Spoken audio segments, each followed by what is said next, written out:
everybody, and welcome to Carving It Up Live right here on YouTube, as well as on Facebook, Twitch, X, and on Instagram. I am Bryson Carver, and I wanted to not be the first one to say this, but for the first time on Carving It Up, Happy New Year, Happy 2026. Hope everyone else is off to a great start to your year. Listen, we're off to a great start on Carving It Up because the fact of the matter is, this is always one of my favorite shows of the year. You add to the fact that there's obviously a 12-team college football playoff with, as I said, coming into the week, 8 teams that I think all of which had some path or another to win a national championship. Well, we're down to 4. All 4 games had their own, storylines and things to discuss, which we'll get to all throughout the show. All 4 reactions to all 4 games in the college football playoff, quarterfinal. Also NFL predictions, not just for the Week 18 games, but for playoff scenarios. We do this every single year on the show. I predict the games that have absolutely no meaning whatsoever, like the only significance they have is draft positioning. Some teams might be trying to lose these games. And then I look at the playoff scenarios. How will they look? What are we to anticipate as we go into the final week of the NFL regular season, then get into the regular season finale predictions, and then look at what I think the standings will look like. Looks like I've already got a comment from my man, Patrick Brown. Patrick says, good evening, everyone. Happy New Year. Hope all is safe, well, and warm. It's actually relatively warm here in Tennessee, Patrick. It's a good, 50 degrees or so. So I can't complain. Not for January 2nd. I can tell you that right now. But also, carving up the context, since we didn't do a show on Wednesday, I figured as we wind down the regular season, given the fact that New England, they're playing for the 1 seed, but chances of them getting that are slim. And as for the Rams, they have nothing to play for. I think Stafford is going to give it one more go against the Cardinals on Sunday. The MVP conversation has been very, it's been very lively. It's been back and forth. It's been a lot of pro Stafford people, pro Maye people. I've got a decision. I've got a choice, and I'll explain to you the context behind one of the more tight, hotly contested MVP races that we have seen in quite some time. But let's get into some college football as we get started on the show. But first, them Ole Miss Rebels. How about that? The Rebels get the W over the Georgia Bulldogs 39-34. It continues a streak of college football games, particularly in the Southeastern Conference, where it is hard to beat a team 2 times in a season. A great team 2 times in a season. Alabama didn't beat Georgia twice. Oklahoma didn't beat Alabama twice. And now Georgia didn't beat Ole Miss twice. So we see this sort of recurring theme. The Ole Miss Rebels get the W. It's funny. It was a kind of a reverse of what the game was earlier this year. The only game Ole Miss lost in the regular season was in between the hedges at Georgia a few months ago. It was it feels like Ole Miss is controlling this game. They're scoring at will. Georgia's defense has no answer for Trinidad Chambliss and Kyron Lacey. All of these guys up 9 points, 4th quarter, second half. Georgia makes a run. Gunner Stock to make some plays. The defense gets just enough stops, and Georgia ends up winning the game by 8 in between the hedges in Athens, Georgia. Well, in this situation, for large stretches of that football game, it's like, yeah, Georgia, the Georgia Bulldogs are the better football team, but Trinidad Chambliss just keeps making play after play after play over and over and over. And by the way, can we just show Trinidad Chambliss's numbers yesterday against Georgia? He was nothing short of sensational. 2 touchdowns, no interceptions, 65% completion, 362 passing yards, 7.9 yards per attempt. You see there at the bottom, the game-winning drive. Down 9 in the 4th quarter. Ole Miss is able to rally and put some drives together, win the football game. Credit to Ole Miss's defense as well, because in all of the craziness and what was the most entertaining game of this college football playoff quarterfinal round is Georgia's down in the red zone, opportunity to take a 4-point lead to where Ole Miss has to score a touchdown. They end up forcing Georgia to a field goal. Woodring, the kicker for Georgia, forced him to a kick. That allowed, Chambliss and that Ole Miss offense to go down. And credit to the kicker for Ole Miss, who hit 3 bombs over the course of that game. You're telling me special teams doesn't matter. Ole Miss showed you that yesterday. Heck, you could argue Ohio State and their missed kicks showed you that in the Big Ten championship game against Miami. We'll get to Ohio State in about 30 minutes or so. But if you're Ole Miss, and if you are Lane Kiffin in particular, because Ole Miss is playing with house money now. If you're Lane Kiffin, boy, you better win a national championship at LSU. The pressure is on like never before. You thought there was pressure now. You thought that there was a situation where it's, okay, it's LSU, there's NIL money, automatically there's pressure. The team you left, and again, I said it on the show last month when Lane Kiffin left Ole Miss to join LSU to become their next head coach. The NCAA rules and scheduling practices are to blame without question. No question about it. Rick Pitino, I think it was, mentioned, hey, we don't see this in college basketball. We don't see a situation to where the schedule conflicts are such where I would leave my team before March Madness. We do see it in college football, and that's an NCAA problem. But the fact remains, Lane Kiffin left. The fact remains, Lane Kiffin has coaches on that staff at Ole Miss that could leave in any second. That could leave, that might have to leave to join LSU because the transfer portal has opened. So if you're Ole Miss, now you're a real conundrum. You're playing Miami, a game that could come down the wire. Awesome defense in Miami versus a great offense in Ole Miss. That's the classic matchup we love to see in football and in sports for that matter. High octane offense, hard-nosed, physical, hit you in the mouth defense. Now you could lose some coaches. And Trinidad Chambliss, who I would make a case, folks. Y'all heard me talk about Diego Pavia. My Pavia take got a lot of play on the YouTube channel, on TikTok and Instagram. Is that Diego Pavia, Vanderbilt quarterback, Heisman final, second to the Heisman to Fernando Mendoza, who we're going to talk about in a few minutes.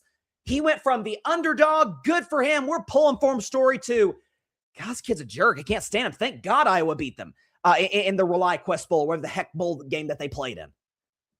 Now you have Trinidad Chambliss, who spends 4 years at something called Ferris State. He's a two-time Division II national champion, steps up and plays out of his mind. Trinidad Chambliss, after Ole Miss's win, giving credit where it is due to the most important, giving credit where it is due to the most important being out there for Ole Miss getting the W yesterday against Georgia. Man, Jesus Christ, my Lord and Savior. Through and through, he's been with me. Ups and the downs, man. I just got to give thanks to God. It's been amazing. Amazing journey. I got to thanks to Oxford community, Ole Miss, for giving me the opportunity to play here. I mean, this is a guy who was the backup quarterback coming into the season. He was the backup. Steps in, plays outstanding football, leads Ole Miss to the playoff, get a W we all knew where they were going to get against Tulane at home. And then against Georgia as a dog. I took Georgia to win, but I took Ole Miss in the points. I'm like, wait, what was it, 6.5? An offense that good, indoors, Sugar Bowl, team they're familiar with, could have beaten in Georgia. Ole Miss plus 6.5 was the play here. There's no question about it. That offense showed up, made some big plays in the passing game. There were a couple of plays that Trinidad Chambliss made, particularly in the fourth quarter, where he's rolling to his left. It ends up getting forced out 20 yards, 25 yards behind the line of scrimmage. It's like, okay, there's no chance he gets away with that in the NFL. But in college football, if you're a good enough athlete, despite the NFL prospects that Georgia has on their roster, you can be able to make those throws and make those plays and keep drives alive. So listen, when we talk about what is a weak quarterback draft going into 2026, like, to me, Fernando Mendoza is my number one prospect. Dante Moore's too. I'm not terribly high on Ty Simpson. I know he's playing through a lot of injuries yesterday. We'll get to Indiana, Alabama, in just a few minutes, but not terribly high on Ty Simpson. Doesn't move great. Arm strength is good, not special. I'm not so sure Trinidad Chambliss isn't a guy we look at and say, hey, could it be a, early to mid second round pick? Right? Is this a guy who, like, accuracy in the NFL is probably going to need some growth, but the athleticism there, it's an athletic quarterback's league now more than it ever has been. Offensive coordinators want guys like that. There's a reason that if you're the Detroit Lions, you have some limitations with what you can do with Jared Goff. If you can refine Trinidad Chambliss as a passer, who's to say that he couldn't be a relatively solid starter in the NFL? I hope the kid gets a chance. He's really easy to root for. This Ole Miss team is easy to root for. And now, man, if they get to the national championship, screw it. If they win the whole thing, you want to talk about pressure on Lane Kiffin. LSU's already a demanding fan base in all of their sports, but let's be honest, I got some LSU fans I know in my life. Shout out to my man Kaysen, who I worked with back at the college program. Good guy. LSU fans love their sports. It's a football school. It just is. That is first and foremost in that athletic department, in that fan base. Boy, you better win immediately. With the transfer portal, with as much money as LSU has to utilize the resource they have to utilize in terms of NIL, just by virtue of being LSU. Tell you what, and give credit to Ole Miss, by the way. Honestly, this is a program. They'll move on to Indiana, Alabama. This is a program that had the rug pulled out from underneath them. Not that they didn't see that it was potentially coming. Was Lane Kiffin going to LSU? Was he going to Florida? Was he going to stay at Ole Miss? But you win the regular season finale against Mississippi State. You're 11-1. You know you're going to be in. And at the last second, he darts off for one of your biggest rivals in your conference. You take care of business at home against Tulane. Down 2 scores in the fourth quarter, similar to how you were up 2 scores in the fourth quarter against Georgia in the earlier meeting, and he stringed those stops. Chambliss makes some plays, and he won the football game. Kudos to the Ole Miss Rebels for getting that W. Got some comments. Yeah, I was referring to the weather in Tennessee earlier. Patrick says it's about 33 degrees here in southern Indiana. Listen, the only hot thing there is in Indiana is that football team. We'll talk about them in just a second.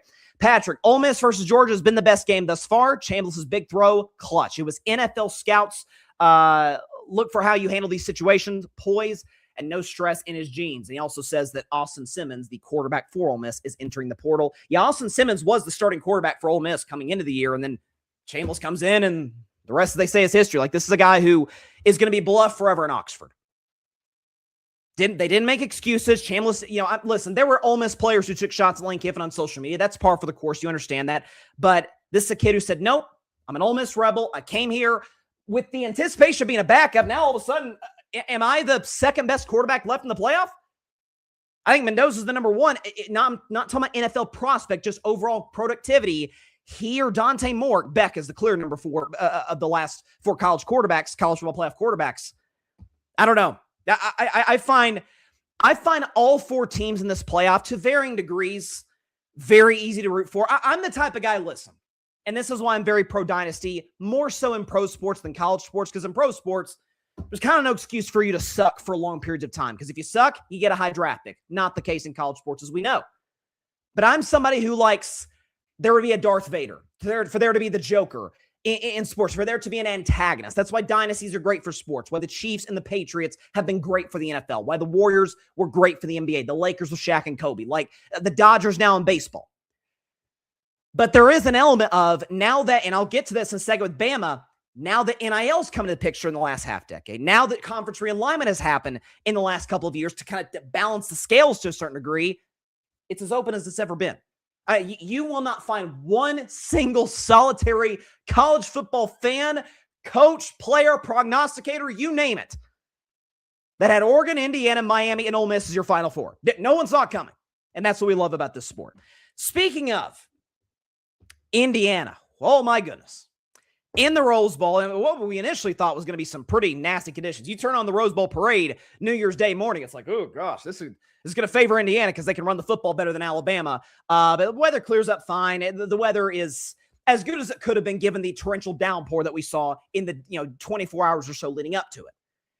In Indiana, from the jump, from the second that ball was kicked off the tee at the iconic Rose Bowl in Pasadena, California, Indiana dominated in every way, shape, and form. We can show you the numbers. I mean, they won in everything. 407 in terms of total yards, 407 to 193. Just unbelievable. Rushing yards, 215 for Indiana, 23 for Alabama. Doubled them up in first downs, 22 to 11. 64% on third down to Alabama's 27%. Over 10 more minutes, or almost 10 minutes, I should say, more time of possession. Of course, final score was 38-3 with the Hoosiers winning when it's all said and done. I have 2 takeaways from this game, one for Indiana, one for Bama. Let's talk about Indiana. So we know Fernando Mendoza is the best quarterback in college football. Again, with respect to Dante Moore, who I know a lot of NFL scouts are saying is the best quarterback in this upcoming class. He very well might be. I like him a lot. I think he's going to be a potential franchise quarterback in the league.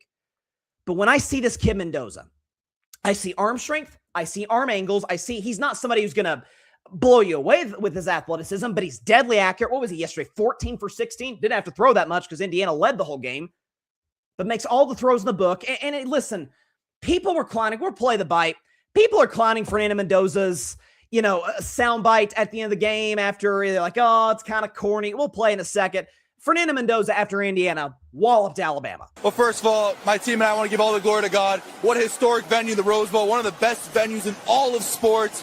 It's just a great conglomerate of individuals coming together and really forming complementary football. Coach Sig has hit on us, no complacency. And especially when you have a bye, it's tough to get in the rhythm of football. But once we got our feet on the ground, we knew that we're going to stick together and come out with this W.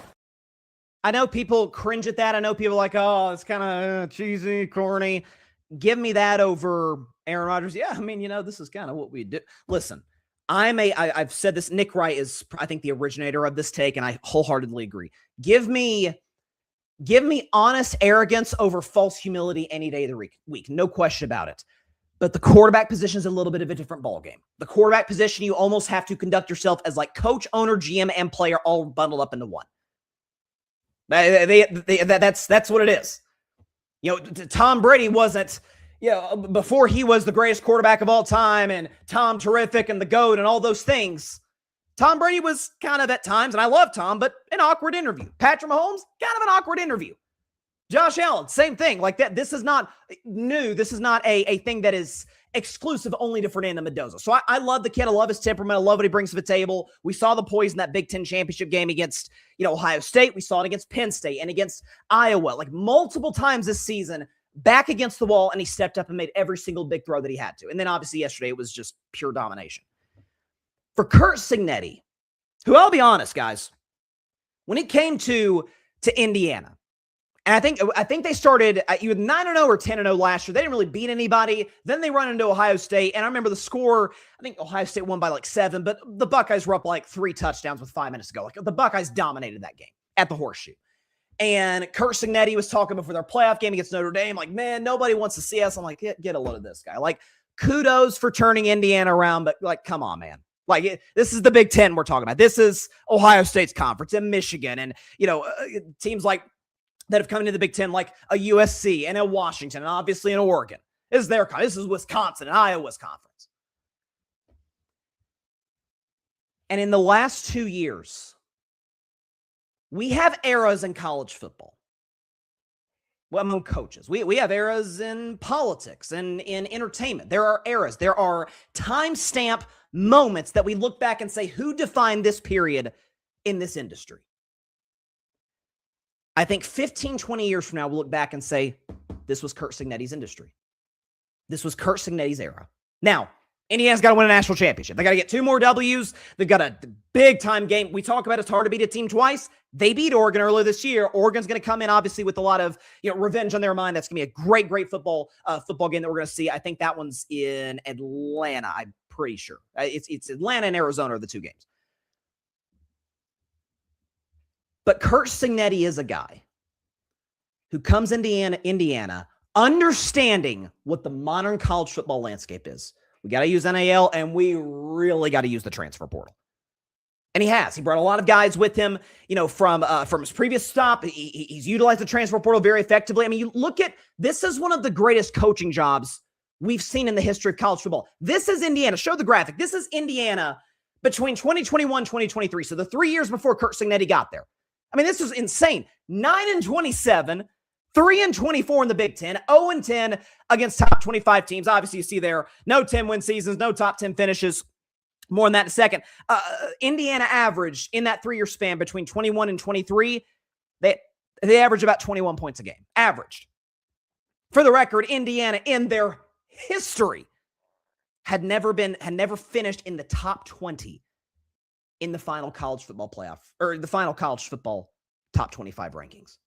Since Curt Cignetti's taken over, they've been, is it fair to say if they win the national championship, the gold standard? The man's 25-2 this, in his time in Indiana, 18-1 against the Big Ten, 4-2 record against top 25 teams, 2 10-win seasons, 2 top 10 finishes. Again, Indiana had never had a top 20 finish in their history, in their over 100-year history. Curt Cignetti has 2 top 10 finishes in 2 years, and they've gone from averaging 21 points a game to 41 points a game in the 2 years thus far of Curt Cignetti's time with the Hoosiers. Is that Nick Saban, greatest college coach of all time? And I've always said that the reason that Saban to me is miles and miles better in his sport coaching than Belichick was in his in the NFL, with the Patriots particularly, of course, is that Saban adapted to the modern college football around about 10 years. About 10 years ago, college football shifted from a defense, run the football, that's the SEC brand, right, to, and you also need a playmaker. You need a difference maker at quarterback. So used to Saban could win with Greg McElroy or A.J. McCarron or Jake Coker, like nice guys, like good in their roles, in their game manager roles, but you could get by because you had Julio Jones, you had Amari Cooper, you had Derrick Henry, you had Trent Richardson, you had all these, Mark Ingram, all of these guys to take the load off the quarterback. And then the game changed. And he got Jalen Hurts and Tua and Mac Jones and Bryce Young.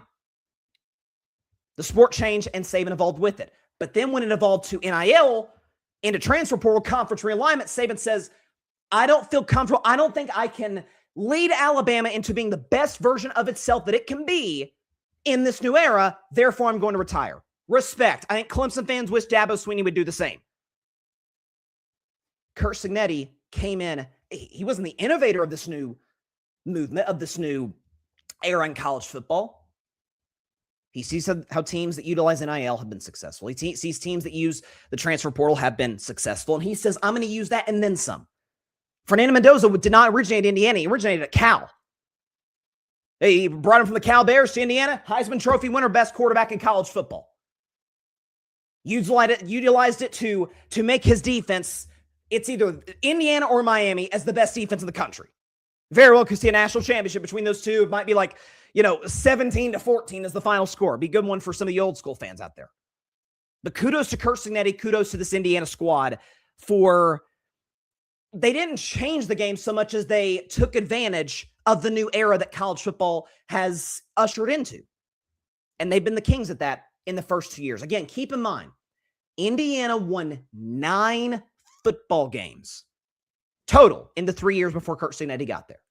Since then, 25-2, a Big Ten championship, and they're 2 wins away from a national championship. Outstanding coaching job by Curt Cignetti.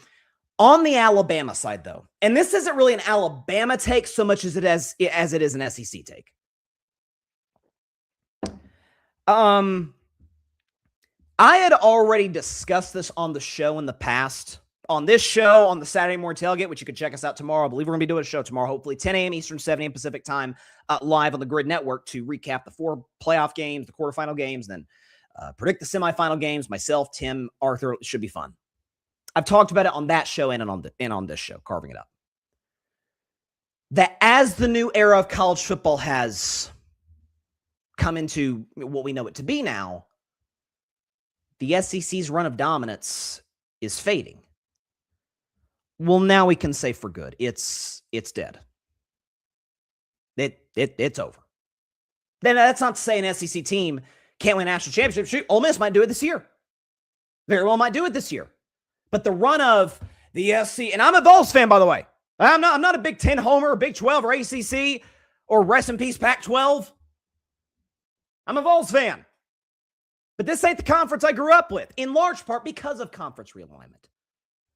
NIL transfer portal, all of the things that I previously mentioned. Is that if you look at since 2023, so 2023, Michigan won the Natty. Last year, Ohio State won the Natty. This year, unless Ole Miss wins it, it's going to be a non-SEC school. It's going to be, Miami, Oregon, or Indiana. In non-conference bowl games and college football playoff games. So we're taking out, Alabama versus Oklahoma this year, or Ole Miss, Georgia. In non-conference bowl games or college football playoff games. Do we have this graphic since 2023? That's damning. That is shocking. The SEC in such games, 15-17. They're 2 games below 500. The only conference that's worse is the ACC. They're 8 games under 500. But the Big Ten, the clear at this point, without a shadow of a doubt, best conference in college football as we see here today. And look at the Big 12. Better than the SEC as we see here today. Even despite the Texas Tech loss to Oregon yesterday, and despite the conference not exactly giving the best and brightest talent relative to the SEC and the Big Ten schools. That run of dominance, that's over. When you have Indiana clocking Alabama to the point in the fourth quarter where, Kirk Herbstreit and Chris Fowler, who do a great job calling the games, are like, God, this is kind of embarrassing. Like, I know this isn't Nick Saban's Alabama, but come on. To me, contrary to what Bama fans think, I don't think this is a knock on Kalen DeBoer. I think Kalen DeBoer's a great coach. I think if you have expectations for Kalen DeBoer to be Nick Saban, that's too much for anybody to bear. But when you have an era where, let's be honest, in previous years, SEC was doing some shady business behind the scenes as it relates to paying players. Now, I wish it didn't have to be shady. I think players should have always been paid from the jump. I'm glad the Supreme Court finally essentially legalized it a few years ago. I've been on that train since the show started. This show started back in 2019. But the fact is, those were the rules in the SEC blatantly violated in the case of Ole Miss, who got caught. Tennessee with Jeremy Pruitt, who got caught.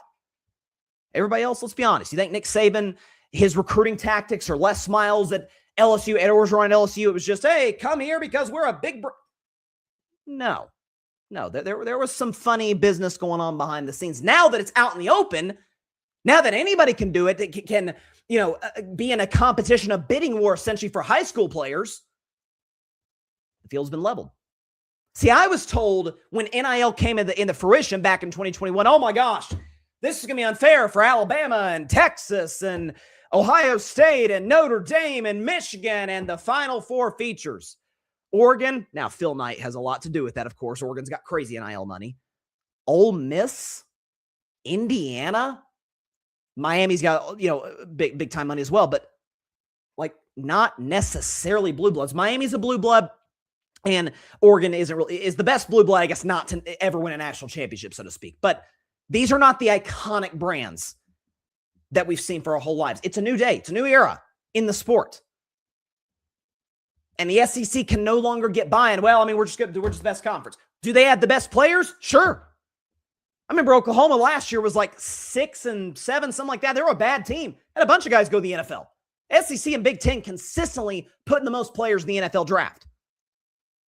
But whether it's a coaching disadvantage, an NIL disadvantage, a quarterback disadvantage, the Big Ten's got the SEC beat, and now the SEC's kind of on par with the Big 12. Again, show the numbers. Since 2023, non-conference record in college football playoff and in bowl games. SEC's 2 games under 500. That's just the reality. That's where we're at today in the modern college football landscape.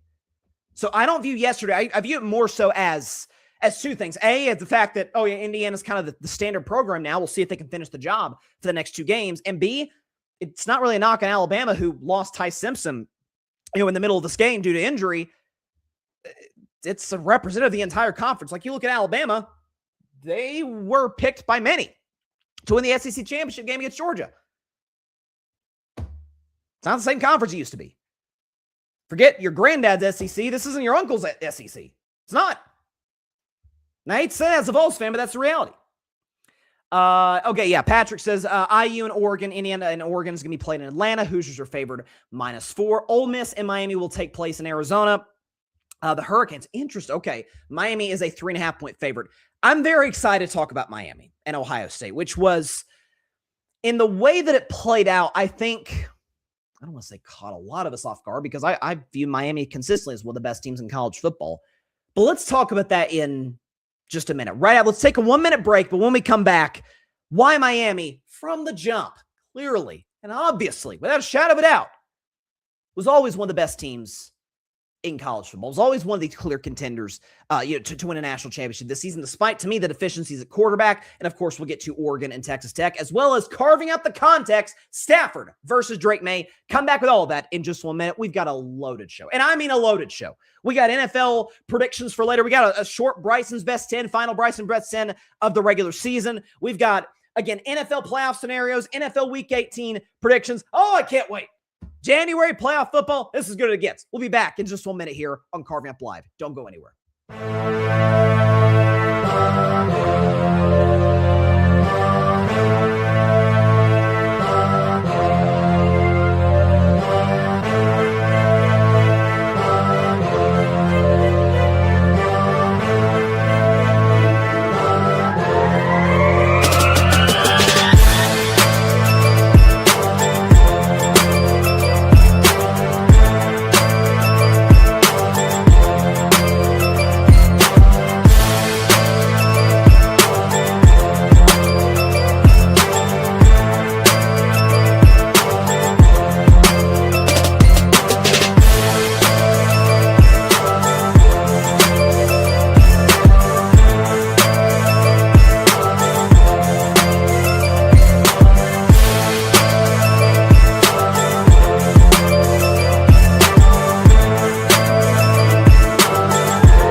Welcome back to Carving Up Live. Thanks to everybody for stopping by on a jam-packed Friday show. This is one of my favorite episodes to do of the entire calendar year. It is the playoff scenarios, what could happen, division races, 1-seed races, like all of the wild card teams are set in both conferences. Like the 3 teams in the AFC, it's second place in the AFC South, Buffalo and the Chargers. Those are all 3 locked in. And in the NFC, it's, second place in the NFC West, the Rams and the Packers.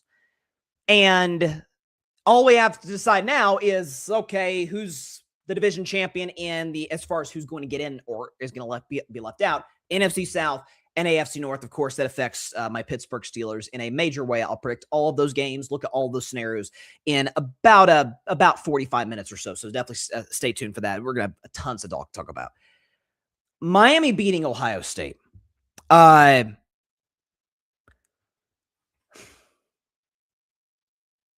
not necessarily shocked that Miami won necessarily. I actually predicted in this game, I had Miami winning and covering 9.5. You're like, then what about this was...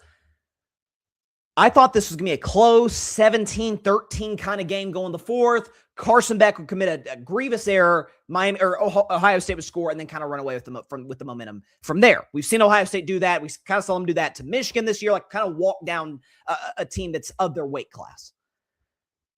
And Miami never let them do it at all. That defensive line's got NFL players everywhere. They run the football well with that kid Fletcher, who I really, really like. Cool story, great kid. Like I hope he makes it in the National Football League because he's a dope story.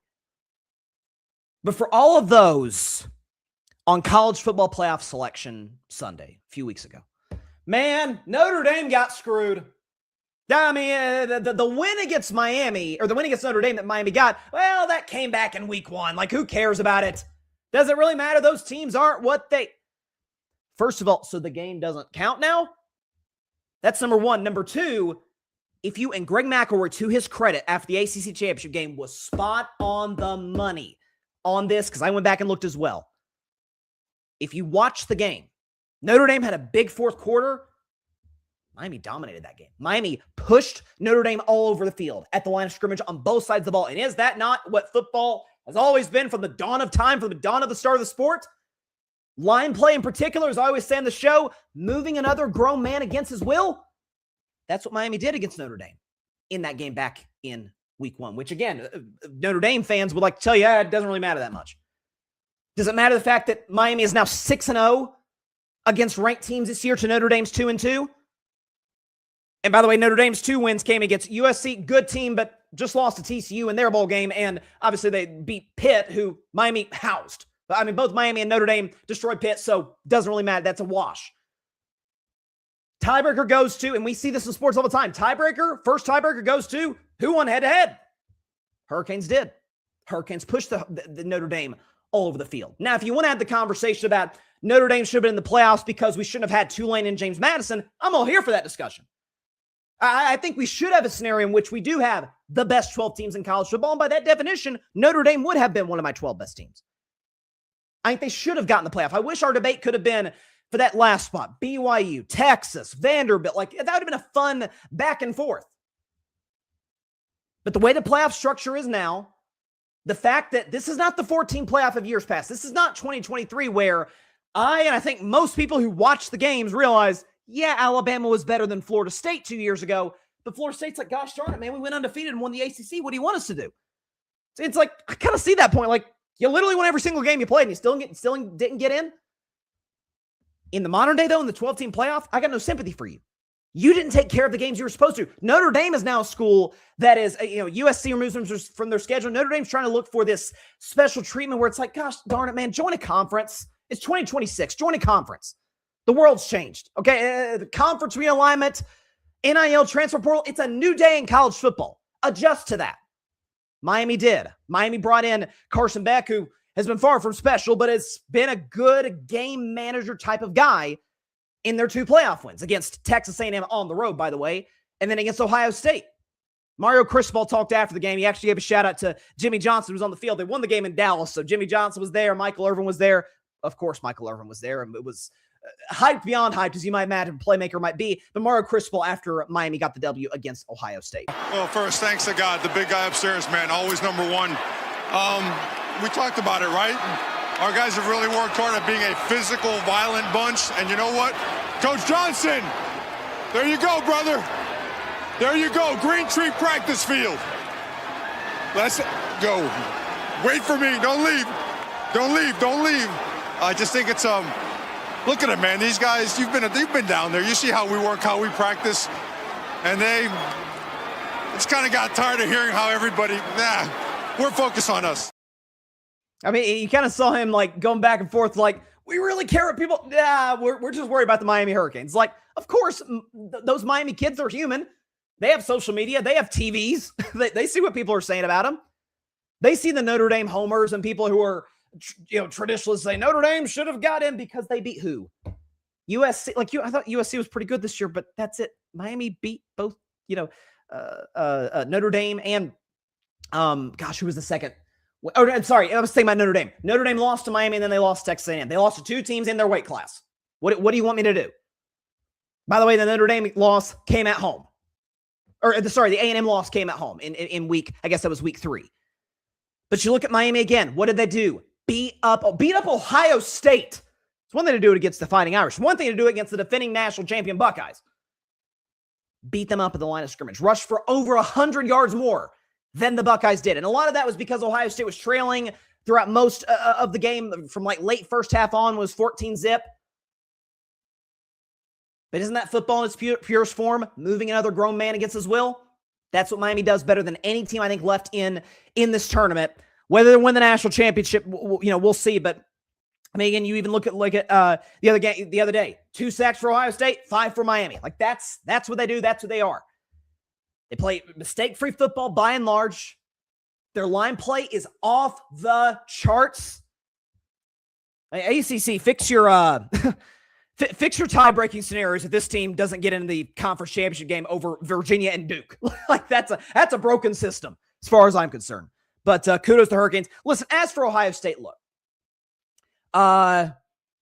it isn't a good look, especially as the defending national champions who, it's funny, this year is literally the reverse of last year for the Buckeyes. Last year, we saw the talent there. That went without saying.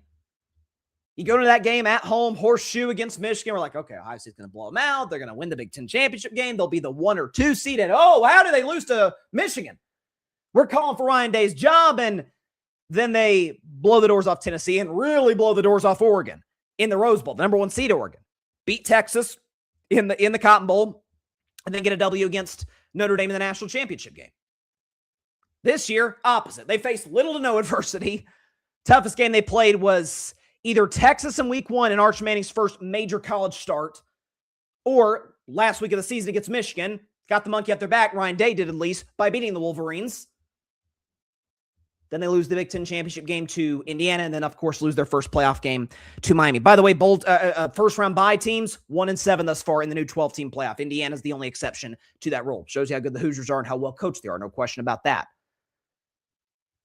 But I think if you're Ohio State, first of all, why is Ryan Day calling plays? I get Brian Hartline is leaving the program.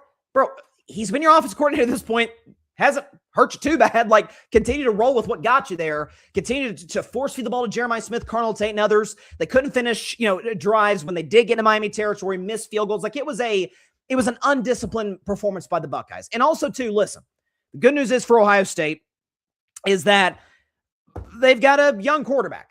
And young quarterbacks against the elite defenses with future NFL players, unless we're talking about a generational talent, they can struggle. This is Julian Sayin in his first 12 games and then the last 2 games against Indiana and against Miami.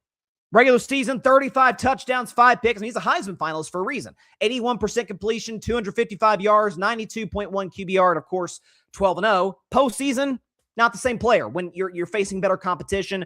More picks than touchdowns. Completion percentage goes from basically 82 to 67. Pass yards per game goes up because they're asking you to throw the ball more because you're trailing. And then QBR plummets from 92 to 65. And again, he lost both games. Like, get another year of Julian Sayin. Hopefully Ryan Day makes a good decision in terms of hiring a new offensive coordinator. Did a good job in replacing Jim Knowles, Matt Patricia. Listen, they didn't lose that game. Ohio State didn't lose that game because of their defense. You got to realize 7 of Miami's 24 came on a pick 6 by Julian Sayin. Like that, Ohio State kind of beat themselves offensively. Couldn't make field goals. And against a team like Miami, 2 teams who've got future NFL players all the way across the board, it's the margins where these games are decided. And special teams can do that. You saw that yesterday with Ole Miss. Ohio State couldn't take advantage of those opportunities. So that's what I think we saw in the Cotton Bowl. Patrick, Ohio State starting slow doomed them. Pick 6 and missed field goals to end the first half was too much ground to cover. Much as I hate Miami, they got their swagger back. Yeah, Patrick is a Florida State guy, so yeah, he definitely hates Miami quite a bit. And then he says, oh, no. I see what you did there. No, surely missed Chip Kelly. Defense held up, but the offense failed them in a bad way. Ohio State's talent carried Ryan Day to the championship this time around.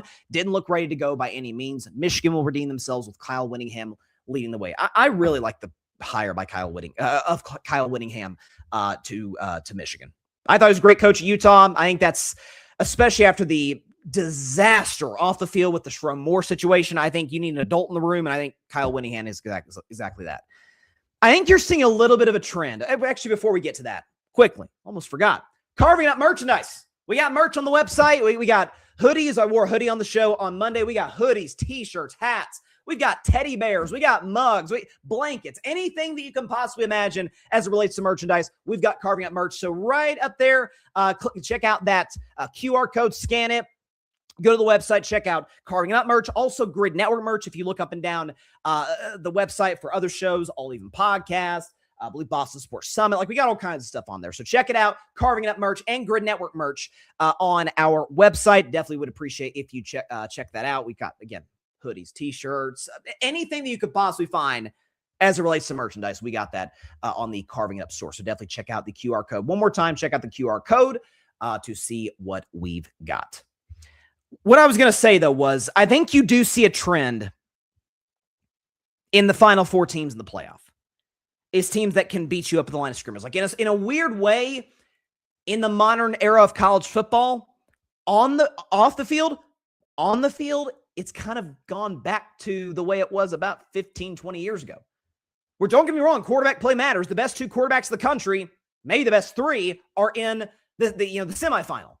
Mendoza, Dante Moore, and potentially one of the top 3, Trinidad Chambliss.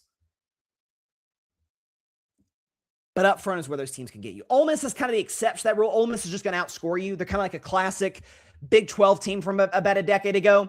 But Oregon, physical at the line of scrimmage. The same thing could be said about Indiana. The same thing could be said about Miami. It's kind of who can beat you up at the line of scrimmage, who can be able to win at the point of attack, and that's ultimately who's won these games. Texas Tech has done that all season long. The difference is Texas Tech doesn't have close to the offense, or at least as high of a ceiling of offensive caliber guys as Oregon has. And that's why you saw Oregon win that game yesterday in the Orange Bowl, 23-0. Listen, Texas Tech had their opportunities. They got down the red zone.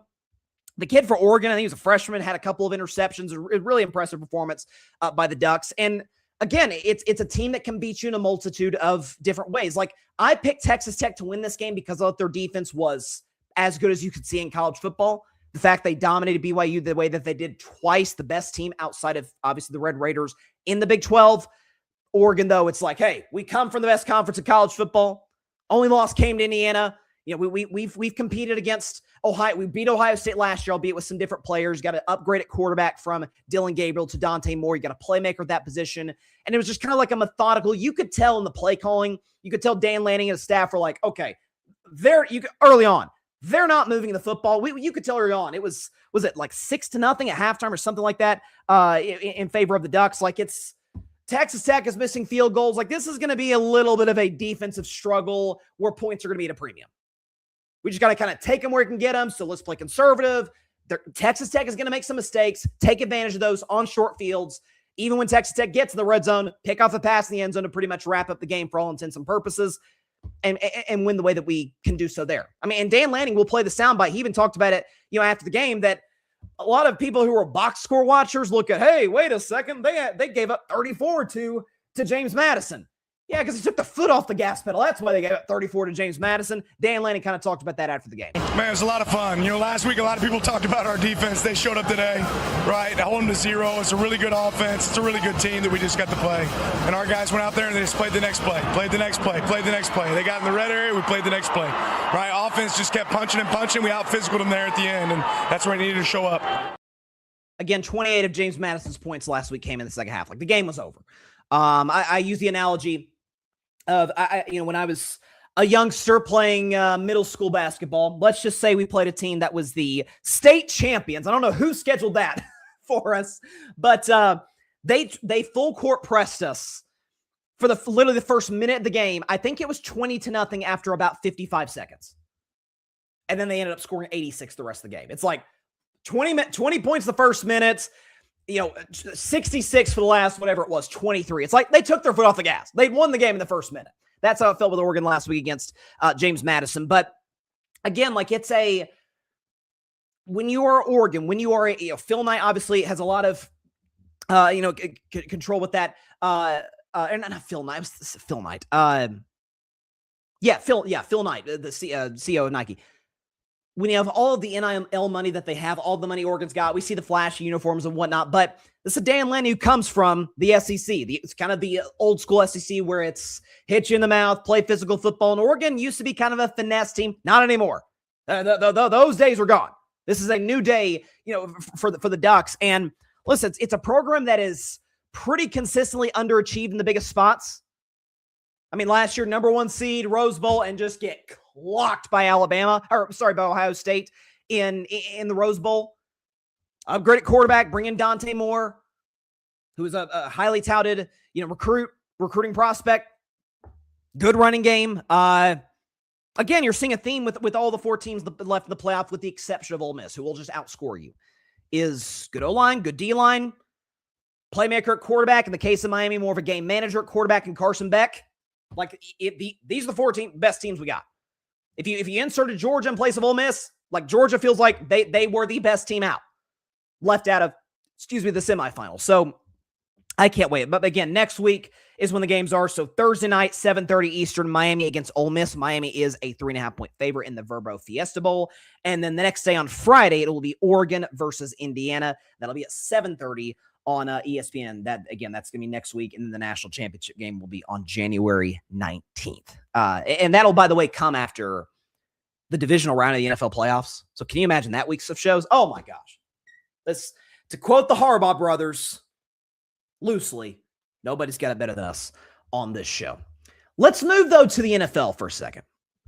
Or really for the rest of the show, but a segment we do every week, usually on Wednesday, but Wednesday was New Year's Eve. We did a New Year's special, my top 10 moments of the world of sports. If you haven't seen that, don't leave the show quite yet, but when you get a chance, it's on Instagram, YouTube, TikTok, my top 10 moments in the world of sports in 2025. Hopefully we'll have even better ones this year in 2026. But I do a segment every Wednesday. It's called Carving Up the Context. Essentially, I look at a story. I look at a discussion. Sometimes it's not even in sports. It can be in entertainment, maybe, and in politics sometimes. More often than not, 80% of the time it's sports. Look at a story and dive just a little bit deeper into the context of why we are at where we're at, or what the position I have regarding the issue. So, as the head coach of the Colorado Buffaloes, primetime Deion Sanders says, "Give me my theme music."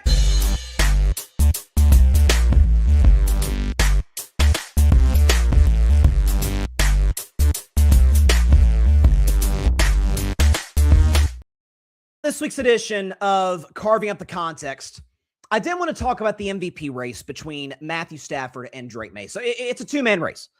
If you had to ask me to vote today, it would be between those two, and I'll tell you who in just a moment. And then it would be Myles Garrett in that Christian McCaffrey in that number 3 spot. Myles Garrett, if he breaks the sack record, which, spoiler, I think he will on Sunday against Cincinnati. And then that 5 spot, honestly, the best quarterback since Thanksgiving, Trevor Lawrence. He's been nothing short of sensational. He's first in virtually every major statistical category, since Thanksgiving. So I would give it to him.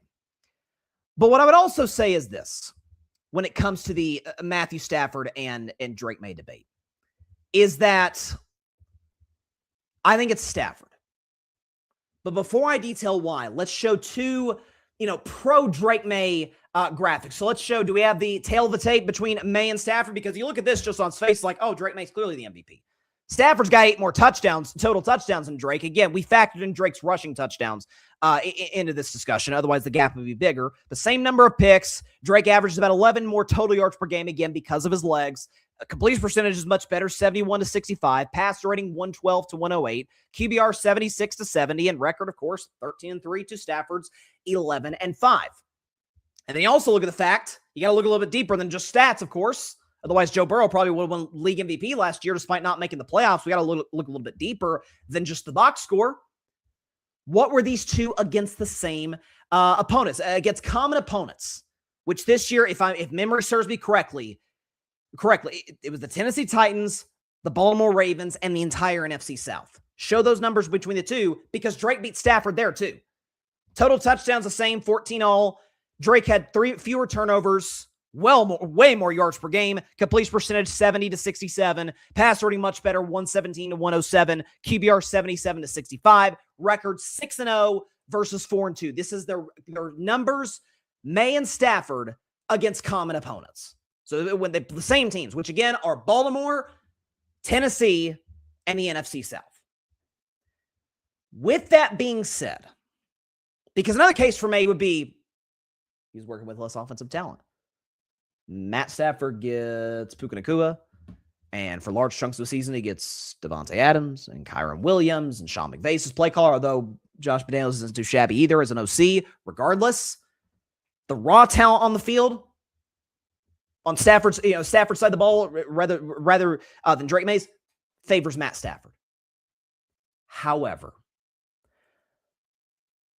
and Patriots fans are going to be so pissed at me for this, but this stuff matters in the discussion.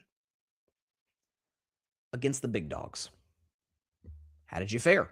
Well, the fact of the matter is, again, Drake Maye, and we'll get into this, really didn't play that many big dogs, didn't really play that many playoff teams. Stafford did, and Stafford was better against playoff teams than Drake Maye was. Like, it's not even close.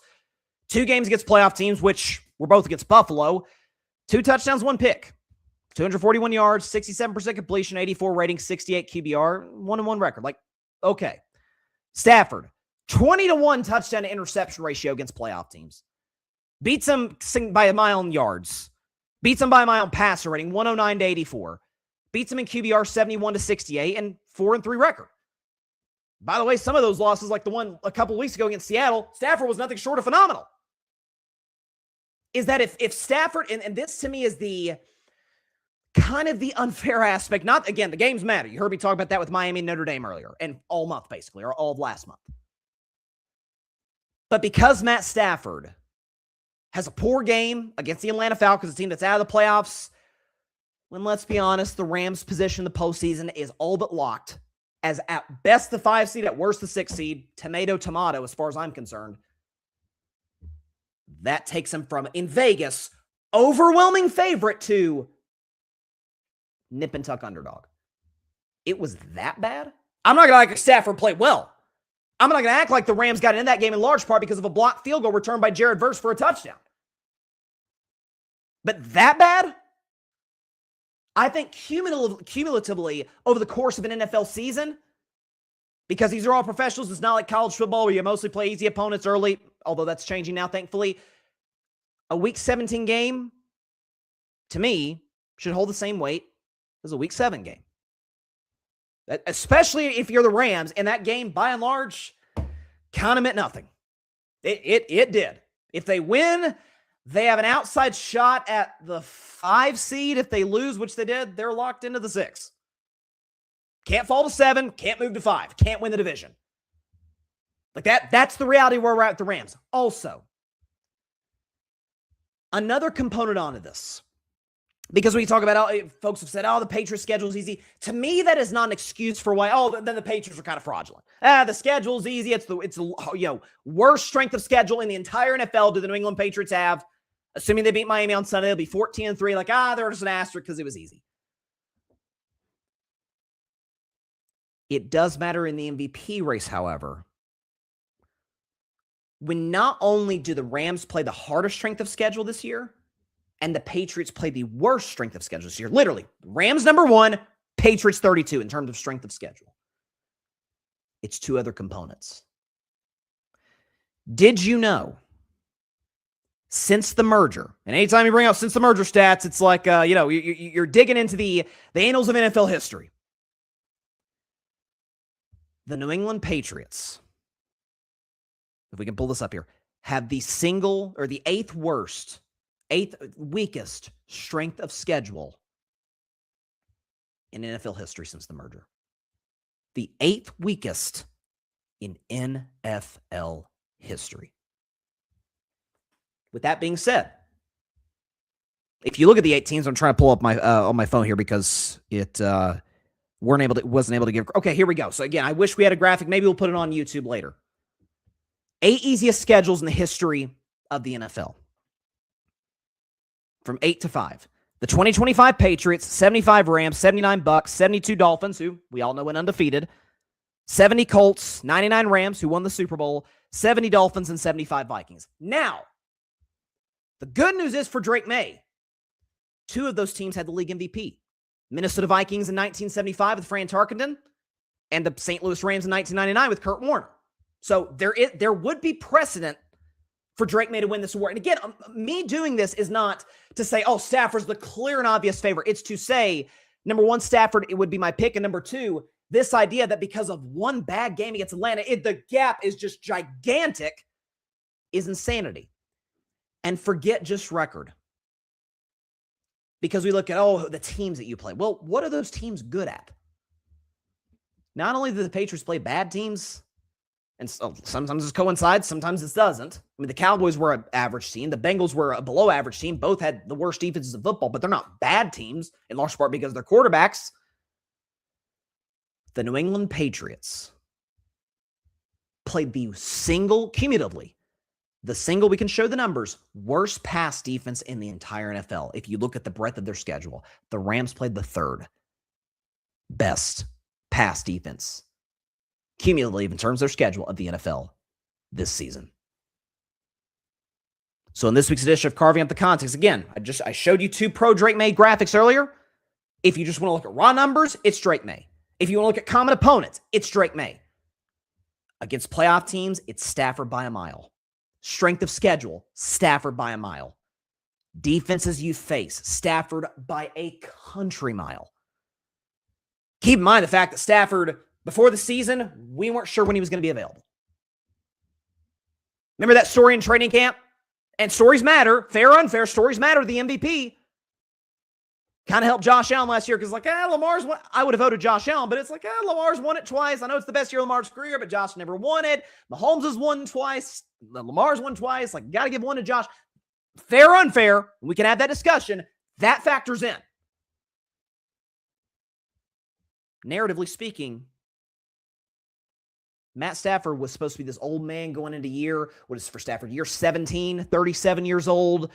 Not sure if he's ready to go, and then hits the ground running. That stuff matters. And so in this week's edition of Carving Up the Context, if they give MVP to Drake Maye, I'll have no problem with it whatsoever. None. Either of these 2 will be a very deserving MVP. What I have a problem with, though, is that there's this discussion that coming into last week, Stafford was the head and shoulders favorite in Vegas. And because of one bad game that the Rams did not need at all, he's now the underdog. I mean, you'd have thought he threw for 100 yards and 5 picks like he was like Nathan Peterman or something. No offense to Nathan Peterman. It was bad. It wasn't atrocious. I would give Stafford the MVP today. Got some comments from Patrick. Stafford played a tougher degree of difficulty and playing in the toughest division in the NFL, where 3 teams have better winning records than teams in a weak AFC East. The Rams will likely play Philly in an early season rematch which I wholeheartedly believe LA will get their revenge. I tend to lean in that direction as well, Patrick, if that comes to pass. He says this is a 2017 MVP race between Carson Wentz and Tom Brady. Wentz was on his way to likely winning before the ACL injury. Brady won it and still got to a Super Bowl. I don't think it necessarily applies in that situation because you had a guy who was literally going to win, who was the runaway favorite, and then he goes down for the year in December. Both guys are healthy, thank God. Knock on wood, that continues. Stafford and Drake Maye. But it wasn't like there was this huge gap, and then the gap closed, and matter of fact, the second place guy surpassed the first place guy because of an injury. It was because of one bad game. And you say, well, in that same week, Drake Maye threw 5 touchdowns against the Jets. I get that. My argument, a Week 17 game in which neither team needs to win. The Patriots did win and got the division because of Buffalo's loss later that day, but the Patriots were going to win the division. We all knew that. They could beat the Jets with their backups. The Jets got their JV squad out there. A Week 17 game, which neither team necessarily has to win, especially the Rams, should hold the same weight as a Week 7 game or Week 5 game, whichever you prefer. Is that in the biggest spots? Last big game for the Rams, in which they had a chance to put a stranglehold in the NFC West and get the 1 seed. Stafford threw for 450 yards, 3 touchdowns. Like, he was outstanding in that game against a great Seattle defense. I'll tell you this. I hope we get a rematch between Seattle and the Rams. That would be phenomenal. All right. Before we go to break, I did want to do Bryson's best 10. So I need to just get this graphic up here. Again, we've got so many graphics that I've used on the show today that it's like overflowing. So we have to like delete some, put others in here. So let me get the Bryson's best 10 graphic on. We're not going to do all 10 in a big long segment because that would take quite a long time if we have it right here. Okay. So didn't do Bryson's best 10 last week because of, situation going on in my personal life. Didn't do it on Wednesday because of New Year's Eve. Here's what I've got going in the final week of the regular season. So Seattle stays that 1 spot. Again, I had them as number 1 after that big-time win against the Rams. They crushed Carolina despite the kind of mediocre performance from their offense from Sam Darnold. Patriots move up 2 spots. I just think the fact that Drake Maye is playing his best ball. Again, the Jets are probably the worst team in football. It's either them or the Raiders at this particular point in time. But if you're New England, taking care of business, winning the games you're supposed to win, let's see what you do against the bigger and badder competition. I think they've got an opportunity to go on a deep playoff run. The Jaguars, ladies and gentlemen, as my 3 team. Let's just put this in perspective. Jacksonville is on a 7-game winning streak? Jacksonville is on tap to potentially win the AFC South. We'll give kind of the playoff scenarios in a few minutes here on the show. Jacksonville has a quarterback in Trevor Lawrence, who I don't know if you've heard has quite simply been the best quarterback in the National Football League post-Thanksgiving. And in the 7-game winning streak for the Jacksonville Jaguars, Trevor Lawrence, number 1 in total touchdowns, 21.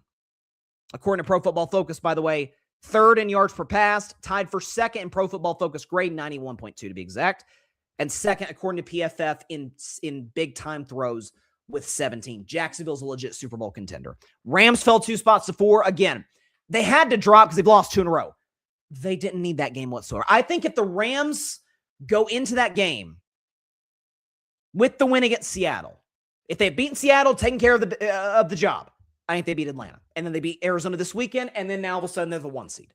Like, the approach was completely different based on the circumstances. Now you could say that's a knock on McVay, that's a knock on the team. Fair enough, but I think that's the reality of where we find ourselves at. The Rams fall 2 spots. Niners move up 3. Again, I have a lot of concerns about that defense, man. They are dead last in the NFL in sacks. Obviously, that has a lot to do with Nick Bosa's injury. Fred Warner hasn't been there for most of the season. But Brock Purdy, and I have been a Brock Purdy skeptic to say the very least. And Purdy stands are coming at me on social media for saying he's always been this good. Well, no, not necessarily. We've seen Purdy trailing in the second half of games in his career, and his passer rating is in the 70s. He's not that good in those situations. But 10 touchdowns the last 2 weeks, that's got to count for something. Winning a shootout against the Chicago Bears, you see I have at my number 6 spot. That's impressive. No George Kittle in that game for a majority. Like, that matters. To come back from a pick 6 early, kudos to Brock Purdy. Bears fall 3 spots to 6. Again, a lot of this, it's not because I don't like the Bears, just because I like some of these teams better than Chicago. Caleb Williams is playing his best ball. They've run the football effectively. I need to see a little bit more from their defense, especially getting Jalen Johnson, Tremaine Edmonds back. Dennis Allen's a good defensive coordinator. We'll see how they bounce back against Detroit and in the playoffs. Denver falls a spot to 7. I mean, like, can we go over again the quarterbacks that the Broncos have beaten this year? Because I'm sorry, folks, this matters. And this is to me the most fraudulent number 1 seed in the NFL that we've seen since the Tennessee Titans back in 2021. Remember when Tennessee got the 1 seed, Derrick Henry was out, and we're like, not sure if necessarily buy this team. And then Joe Burrow in Cincinnati comes in. It's like, oh yeah, that's why we didn't buy the team. So for Denver, these are the quarterbacks they've beaten this season. Cam Ward in his first ever start. Daniel Jones. Or sorry, they didn't beat Daniel Jones. They lost Daniel Jones. Jake Browning, Jalen Hurts, Justin Fields, Jackson Dart, in which they needed one of the greatest comebacks in NFL history to win that game at home. Dak Prescott, Stroud, but Stroud got hurt in that game, so Davis Mills, Geno Smith, Patrick Mahomes, Marcus Mariota, Kenny Pickett, Geno Smith / Kenny Pickett, Jordan Love, They got boat raced by Trevor Lawrence in their own building, and then they beat Chris Oludekun by 7 in Kansas City with the Chiefs having Jack Diddley to play for as a double-digit favorite when you're trying to maintain the division in the 1 seed. Like, I'm sorry. Like, you have to fall. This isn't a power rankings. This is why I hate power rankings. Hate power rankings. Who's the best record? And let's just rank them from there. Any old Joe Schmo off the street can do that. Do you watch the games? How are they performing? So Denver falls a spot on this list. Philadelphia moves up a spot. Listen, their defense is outstanding. Their offense is just, man, it's an enigma. I mean, this is a Kevin Patullo issue. Guys aren't being schemed open, and that matters. Jalen Hurts has, even when they weren't open against Buffalo, Jalen Hurts was making some big-time throws in the first half of that game. The offense just goes bye-bye in the second half. It's a really weird team. Houston moves up a spot, taking care of business on the road against the Chargers. It was an impressive win, holding Herbert and LA to 16 points. I really don't trust that offense. I think that's going to be what bites them in the playoffs. But Houston, with that best defensive football, has to move up a spot. Buffalo moves down 3. The only reason they're in the top 10 is because of Josh Allen, although the Bills' defense has shown up and shown out. And again, I said it on Monday.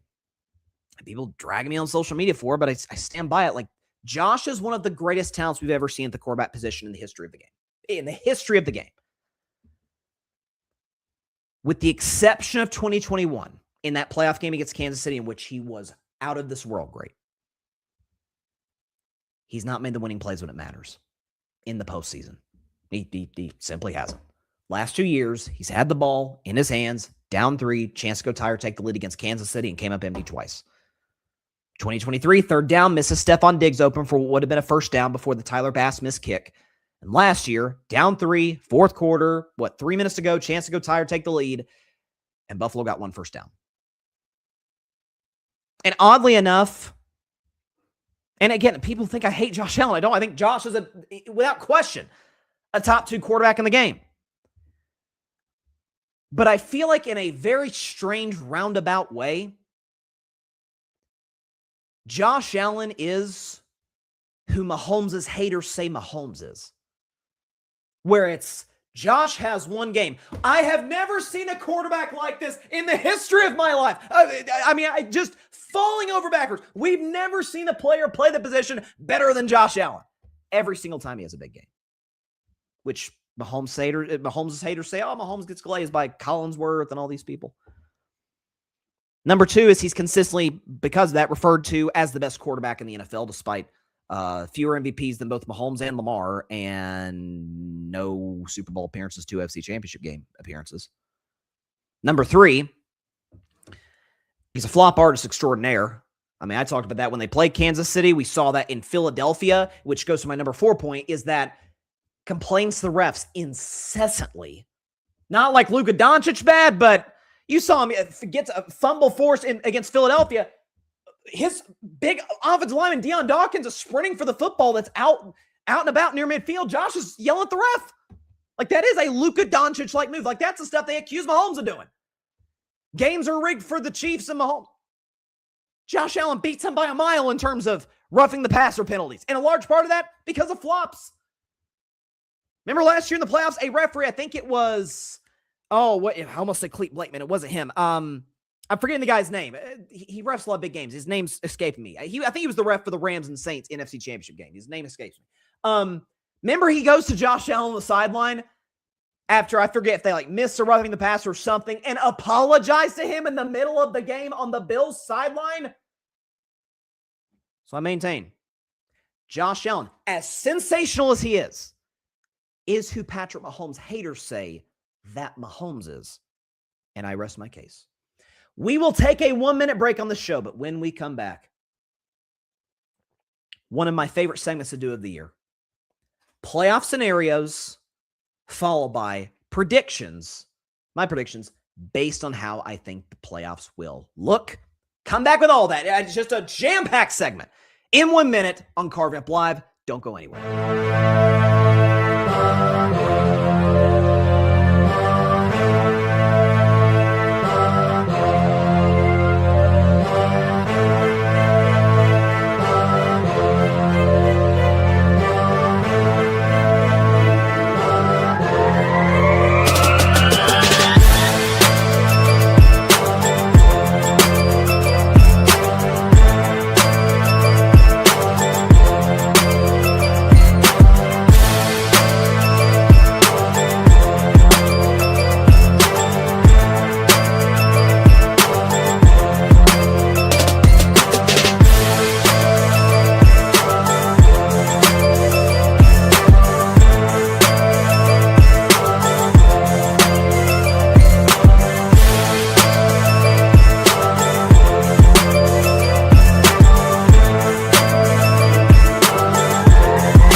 Welcome back to Carving Up Live. Appreciate everybody for stopping by on a Friday. And again, this is quite simply one of my favorite 6 segments to do all year. Is that, and make sure you got this right. Okay. Is that when you have the playoffs coming up, we're going to week 18, the playoff scenarios. This is the strange year in which there's nobody competing for wild card spots. Again, as I said earlier in the show, NFC, the 3 wild card teams are set, where it's second place in the NFC West, the Rams or Niners, I guess, second, third in the NFC West, and then the Packers. And on the AFC side of the bracket, it's Buffalo, Houston, and the Chargers. A few divisions still to be decided. The 1 seed in both conferences to be decided. In the case of the NFC, the 1 seed will be decided in addition to the division between Seattle and San Francisco. Before we get to those games, let's real quick, and we won't do it fast because there's minimal stakes other than draft positioning in the first games. Let me go ahead and predict the games that have absolutely no bearing whatsoever on the NFL playoffs. So get the background music going. Let's predict those games first before we get to the playoffs. All right. So we will start. What do we got first? We will start in the NFC East with the Dallas Cowboys going to East Rutherford, New Jersey to take on the New York Football Giants. Dallas is a 3.5-point favorite. Reports are that Dak Prescott is going to play, but not play the entire game. We could see some Joe Milton action, which as a Balls fan, I'm always here to see. I want to see Joe, throw it all over the field. He's got the best arm in the league, arguably. Listen, y'all know the stat, and I've given it ad nauseum on the show. But the Rain Dakota Prescott has not lost to the New York Giants since week 14 of the 2016 season. Do I really think he gets the Giants? The 3-win, good-for-nothing Giants. That streak's going to end. No chance. Give me the Dallas Cowboys to win this game 31-24 over New York. Again, a lot of this is going to depend on how much Dak plays, how much action Joe Milton gets, but I think Dallas's offense is going to look to make one more statement on the year. Cowboys 34, Giants 24 in this matchup. AFC North matchup. As far as it matters for draft positioning because these are 2 non-playoff teams, but we can see history in this next matchup. Cleveland Browns and the Cincinnati Bengals. Cincinnati in this game, I believe, is favored by 7. Yes, they are. So Myles Garrett can break the sack record. He's 1 sack away from breaking the record. I think he's going to do it. Against that Cincinnati O-line, Joe Burrow, I think Joe Burrow's the type of guy, unlike some other quarterback I know that plays in Pittsburgh, Pennsylvania, he's the type of guy where I don't want to get sacked by Myles Garrett, but if I'm not going to go out of my way to tank the offense, so that I avoid getting brought to the ground by number 95. So I think Joe Burrow's the type of guy that's like, okay, the play's dead, take the sack, move on to live, see another play, and Myles Garrett will make history. Other than that, Shedeur Sanders has struggled a little bit. I think he'll make some plays against a bad Bengals defense, but there's no team better than a late season Cincinnati team that either has nothing to play for or is scratching calling just to be the 7 seed. Give me the Bengals in the spot 26-17 over the Cleveland Browns. It is now time for Bryson's Bleak Bet. 1 game each and every week that I've absolutely zero confidence in predicting. But hey, you gotta predict them all. NFC North. It's the Green Bay Packers, Minnesota Vikings. Minnesota is an 8.5-point favorite in this game. So Green Bay's in the playoffs, but they're locked into the 7. That loss to Baltimore, they cannot move higher. They're locked in, so they're going to sit. According to Matt LaFleur, Jordan Love could play if the game mattered this week, but he's sitting him. Malik Willis is also going to sit for this game, and he got hurt late in that game last week. So there's going to be Clayton Tune, who's a Madden Ultimate Team rookie mode, star, or at least starter pack guy. You see him in the preseason here and there. That's about it. It's the first start of his NFL career. Hoping the kid plays pretty well. J.J. McCarthy is back from Minnesota, and for all his faults, he is better than Max Brosmer. It's at home, Minnesota. Vikings have played well the last month or so. I think the Vikings will win this game. I'm not terribly confident in this game. At -8.5, Vikings 20, Packers 6 as Minnesota, has the type of season that Pittsburgh always wants to have, and that's 9-8. And finally, before we get to the games that matter, AFC West, Kansas City Chiefs and Las Vegas Raiders from Sin City. The Chiefs are favored in this game, -5.5. So it actually came out before the show started today. Geno Smith is going to be held out of this game, which I presume means we're going to get some Kenny Pickett action. Listen, the Raiders know. The Raiders are not dummies. Whether Pete Carroll's back or not, only time will tell. We might find that out as soon as Monday. But the fact of the matter is, they have an opportunity to get the number 1 pick in the draft. They ain't missing that. Whether it's Fernando Mendoza, Dante Moore, they can decide that later. But it is in their control. Lose this game, finish 2-15, and get number 1 overall pick in Pittsburgh in the 2026 draft in 3.5 months. As for Kansas City, are they a mess offensively without Mahomes? Yeah. But you're facing a team that is trying to lose. So therefore, I'm going to take Kansas City to win this game. I'll take Vegas plus 5.5 because the Chiefs couldn't blow anybody out with Mahomes. They darn sure can't do it, without Mahomes and Gardner Minshew. Could be the last game of Travis Kelce's career, by the way, which is kind of a bummer. I hate seeing one of the greatest players in the history of the league go out playing meaningless football. But I will take the Raiders plus 5.5, 17-14 over the Kansas City Chiefs. Now, again, want to predict the games that mean nothing before we get to the ones that do. So, as we know, when you talk about the NFL playoff format and scenarios and things of that nature, a lot of things could take place. Get the background music going, and let's talk about all the ones that could very well take place. Here we go. Okay, so before we get to any games, let's start with playoff scenarios.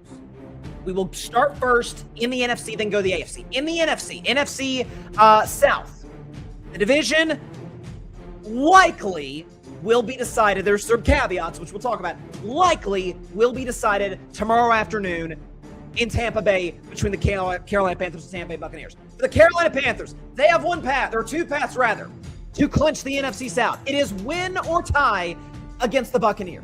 They can still clinch the NFC South if the Atlanta Falcons lose or tie the New Orleans Saints. The Tampa Bay Bucs, though, have one way and one way only to win the NFC South and avoid a disastrous collapse. Beat the Carolina Panthers tomorrow and hope that the Atlanta Falcons lose or tie the New Orleans Saints. It's that simple. Carolina wins, they're in. If Atlanta beats New Orleans, they get in too. For the Bucs, got to beat the Panthers, hope for a Falcons loss. In the NFC West, not only will the NFC West be decided, the number 1 seed in the conference and home field advantage throughout the playoffs will be decided. The NFC will run through either Seattle or it will run through San Francisco, who, by the way, happens to host Super Bowl 60 this year. Speaking of which, the 49ers, they have one path and one path only to clinch the NFC West and the conference's number 1 seed. Beat the Seattle Seahawks. It's that simple. No ties, no losses, no other team. Beat the Seahawks. And they would be the number 1 seed in the NFC West champion. For the Seahawks, they have one path and one path only to clinch the NFC West and the NFC's number 1 seed. Win or tie the San Francisco 49ers. So if we see a situation where this game goes to overtime, Seattle is better off with a tie than with a loss. They tie the Niners, NFC West champions, number 1 seed. Now let's move to the AFC South, where the Houston Texans have one path and one path only to win the division. They have to beat the Indianapolis Colts, and they have to hope that the Jacksonville Jaguars lose to the Tennessee Titans. There is no other way that the Texans can win the AFC South but this scenario. For the Jacksonville Jaguars, they have multiple ways to win the AFC South. They have one path and one path only to still get the 1 seed in the AFC. To get the 1 seed in the AFC, they have to beat the Tennessee Titans, hope the Broncos lose to the Chargers, and hope the Patriots lose to the Miami Dolphins. If that happens, Jacksonville will be the number 1 seed. But more realistically, they have 2 paths to get the AFC South title. Win or tie against the Titans, or the Texans have to lose or tie the Colts. If either of those 2 scenarios happen, Jacksonville is the AFC South champion. For the New England Patriots, they've already wrapped up the AFC East, but to get the number 1 seed in the conference, they have 2 paths to get there. The first one is most simple. Beat the Miami Dolphins and then hope for the Broncos to lose or tie the LA Chargers. They could also get the 1 seed if they tie the Dolphins and the Broncos lose to the Chargers. For the Denver Broncos, they have multiple paths to get the 1 seed. They're in the catbird seat. They're in good position here. The simplest and clearest path for them to get the 1 seed, beat the Los Angeles Chargers. It's that simple. Beat the LA Chargers. The second path to get there, tie the Los Angeles Chargers, and then hope for a Patriots loss or tie. they could still be the 1 seed, however, ladies and gentlemen. If the Patriots lose and the Jacksonville Jaguars lose or tie against the Tennessee Titans, if either of those 3 scenarios happens, the Denver Broncos will be the number 1 seed in the AFC. And to the simplest one, the AFC North. The Baltimore Ravens clinch the AFC North. They have one path and one path only to get there. Beat the Pittsburgh Steelers. That's it. That's the only way Baltimore can get in as the 4th seed and the AFC North champion. For my beloved Pittsburgh Steelers, we have one path and one path only to win the AFC North. Beat or tie. Tie would favor Pittsburgh against the Baltimore Ravens. So the division comes down to Sunday Night Football, and I can't wait. It's going to be a blast. No question about it. I love Patrick Brown's in the comments, suspenseful music, loading for these meaningful games. Hey, this is what it's all about, Patrick Brown, and to the audience watching and or listening. So let's go and get to the games that really matter. We'll start with the game that, for all intents and purposes, likely will decide the NFC South. It's the Carolina Panthers. It's the Tampa Bay Buccaneers. Tampa is a 3-point favorite at home in this game, and we know in Vegas, you basically get 2.5 or 3 by default by being the home team. The reality is for Tampa, boy, it's been a tale of 2 seasons. This is a team that started 6-2. Baker Mayfield's in the MVP discussion. Since then, 1-7. Baker dealt with injuries. He got hurt in that game against the LA Rams in Los Angeles. Hasn't quite looked the same since. This is a Bucs season that's been derailed by injuries, whether it's to Mike Evans, Ibuka's missed time, Bucky Irving's missed time, the O-line's been beat up, and now it's a situation where, especially after that blown game against the Atlanta Falcons a few Thursday Night Football games ago, Todd Bowles' job could be on the line in this game against the Carolina Panthers. For Carolina, I mean, you would call this a successful season, without question, if they win this game, even if they go out in round 1, which most believe that they will. You finish 9-8. You'd be great in clutch games this year. Great. Bryce Young's been one of the more clutch quarterbacks in the NFL this season, making all the big throws and runs that you need a quarterback to do in these spots. Dave Canales has done a good job rebuilding this Panthers team. They've drafted relatively well. Listen, Tampa Bay has won the division for the last 4 seasons consecutively, and they've been in the playoffs the last 5 seasons if you include 2020, which is when they won the Super Bowl with Tom Brady in the pandemic year. That streak will end. Give me in my upset of the week the Carolina Panthers over the Tampa Bay Buccaneers 24-20. That means Carolina will be your NFC South champions and the 4 seed in the NFC playoff picture. And for Tampa Bay, the collapse is completed. They will be eliminated from playoff contention. They will start at 6-2 and finish 1-8. That's a disaster. And by the way, I saved New Orleans and Atlanta just to provide suspense. I do think Atlanta's going to win 27-24, but I do like the Saints plus 3.5 even without Chris Olave. That's a 7-8 for Atlanta. I should say an 8. Regardless, Falcons win this game. Ironically, I feel like the Saints and Falcons at this point in time might be the best 2 teams in the division. Imagine if all 4 of those teams came in 8-8. Then who gets in? Then where's the tiebreaker? It almost happened. If a couple games go a different way, but regardless, Carolina wins. They will be in the playoffs as the NFC's 4 seed. Tampa Bay out of the playoff picture. To our next matchup, a game that will decide the NFC West champion and the NFC's number 1 seed. It's the Seattle Seahawks and it's the San Francisco 49ers. Seattle on the road is favored -1.5. So safe to say, I've said Trevor Lawrence since Thanksgiving's been the best quarterback in football. The last 2 weeks, that title goes to Brock Purdy. 10 total touchdowns and only 2 turnovers in the last 10 games. So Purdy's been outstanding. He's been a guy that I've had a lot of skepticism about, but he's moved well. He's making plays outside the pocket, which he's done from time to time, often with some ill-advised throws. That's not been the case the last few weeks.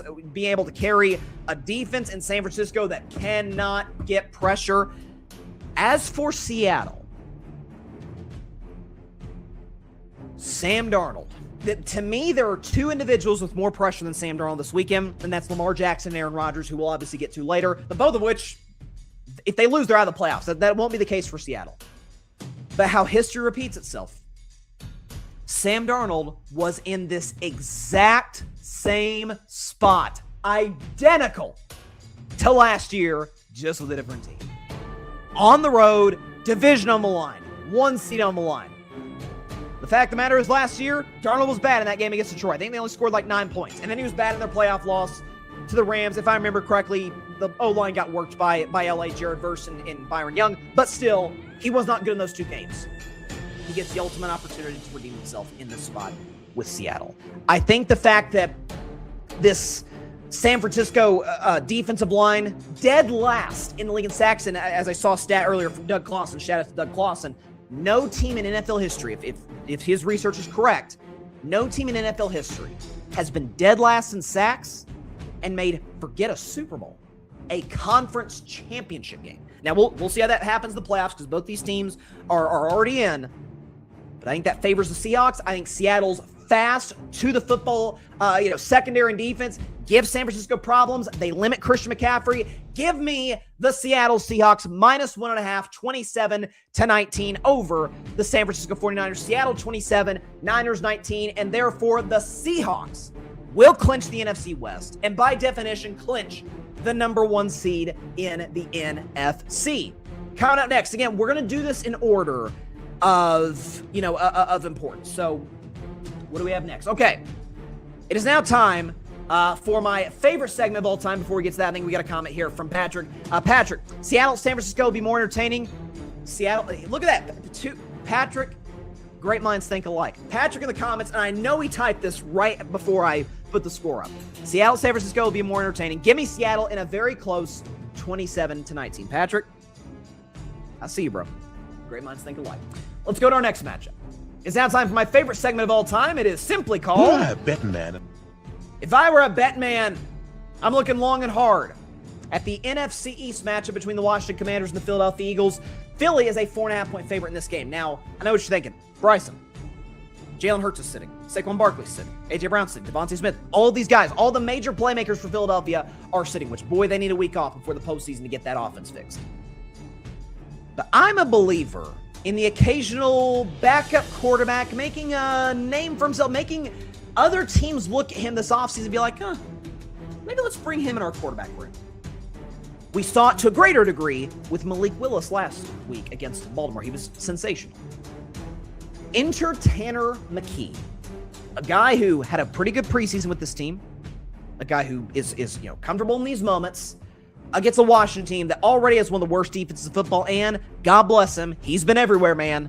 Josh Johnson, who will be making another start, wasn't very good against Philly 2 weeks ago and was okay against Dallas. It was mostly the run game for Washington that gave them any chance to win that game on Christmas against the Cowboys. 4.5, I don't like it. I love it. Give me the Philadelphia Eagles 20-13 over the Washington Commanders. 20-13 Philly wins. They do cover the 4.5. If I were a bet man, give me Philly -4.5 over Washington. I picked Philly first because up next will be Lions versus Bears. Now, if the Bears win, they're above Philly, for the 2 seed. By all accounts, it sounds like Chicago's going to play their starters. So in a spot where they know the 2 seed's on the line, this is an opportunity for them to get another matchup against Green Bay, who we know almost beat them a few weeks ago. They did beat them back at Lambeau. The game will be at Soldier Field, obviously. NFC North rivalry matchup. Never forget, though, the Lions are out of the playoff picture. Never forget, 2022, this is the moment, ladies and gentlemen, that on this very show, I fell in love with Dan Campbell and the Lions culture. Week 18 at Green Bay. Detroit came in that game knowing 30 minutes before the game, a half hour, we can win by 1,000 points and our season's over. They needed Seattle to lose and them to win, then they'd be in. Seattle won, so Detroit was done. And they retired Aaron Rodgers from Green Bay with a 20-16 win. So if there's one coach you look at and be like, this game doesn't matter, it's Dan Campbell. Even despite the deficiencies at both coordinator positions, which I talked about extensively on Monday's show, those clips are on social media. Feel free to check them out. This is a culture opportunity for Detroit. That said, one of those former coordinators, Ben Johnson, and the Bears got humiliated back in week 2 in Detroit. They gave up 50-plus points. Caleb Williams was awful in that game. Now you got an opportunity to wrap up the 2 seed, to beat your old boss in Dan Campbell. After he and the Lions, let's be honest, kind of rubbed it in the early part of the season. Bears get their revenge, albeit in a close-ish game. 28-20. Bears over the Lions. Chicago -3. They do clinch, by definition, the number 2 seed in the conference. Give me Chicago 28-20 over the over the Detroit Lions. Patrick's in the comments. Eagles need all the rest before LA flies in next weekend. Don't trust Philly's play calling or Nick Sirianni's antics and motivating his team. Yeah, it's definitely hit or miss in that regard. Okay, it's now time for my favorite segment of all time. It is simply called, ladies and gentlemen. What a Bettin Man. If I were a bet man, which by the way, I should have mentioned this before the first If I Were a Bet Man, 2 consecutive 3-0 weeks, ladies and gentlemen.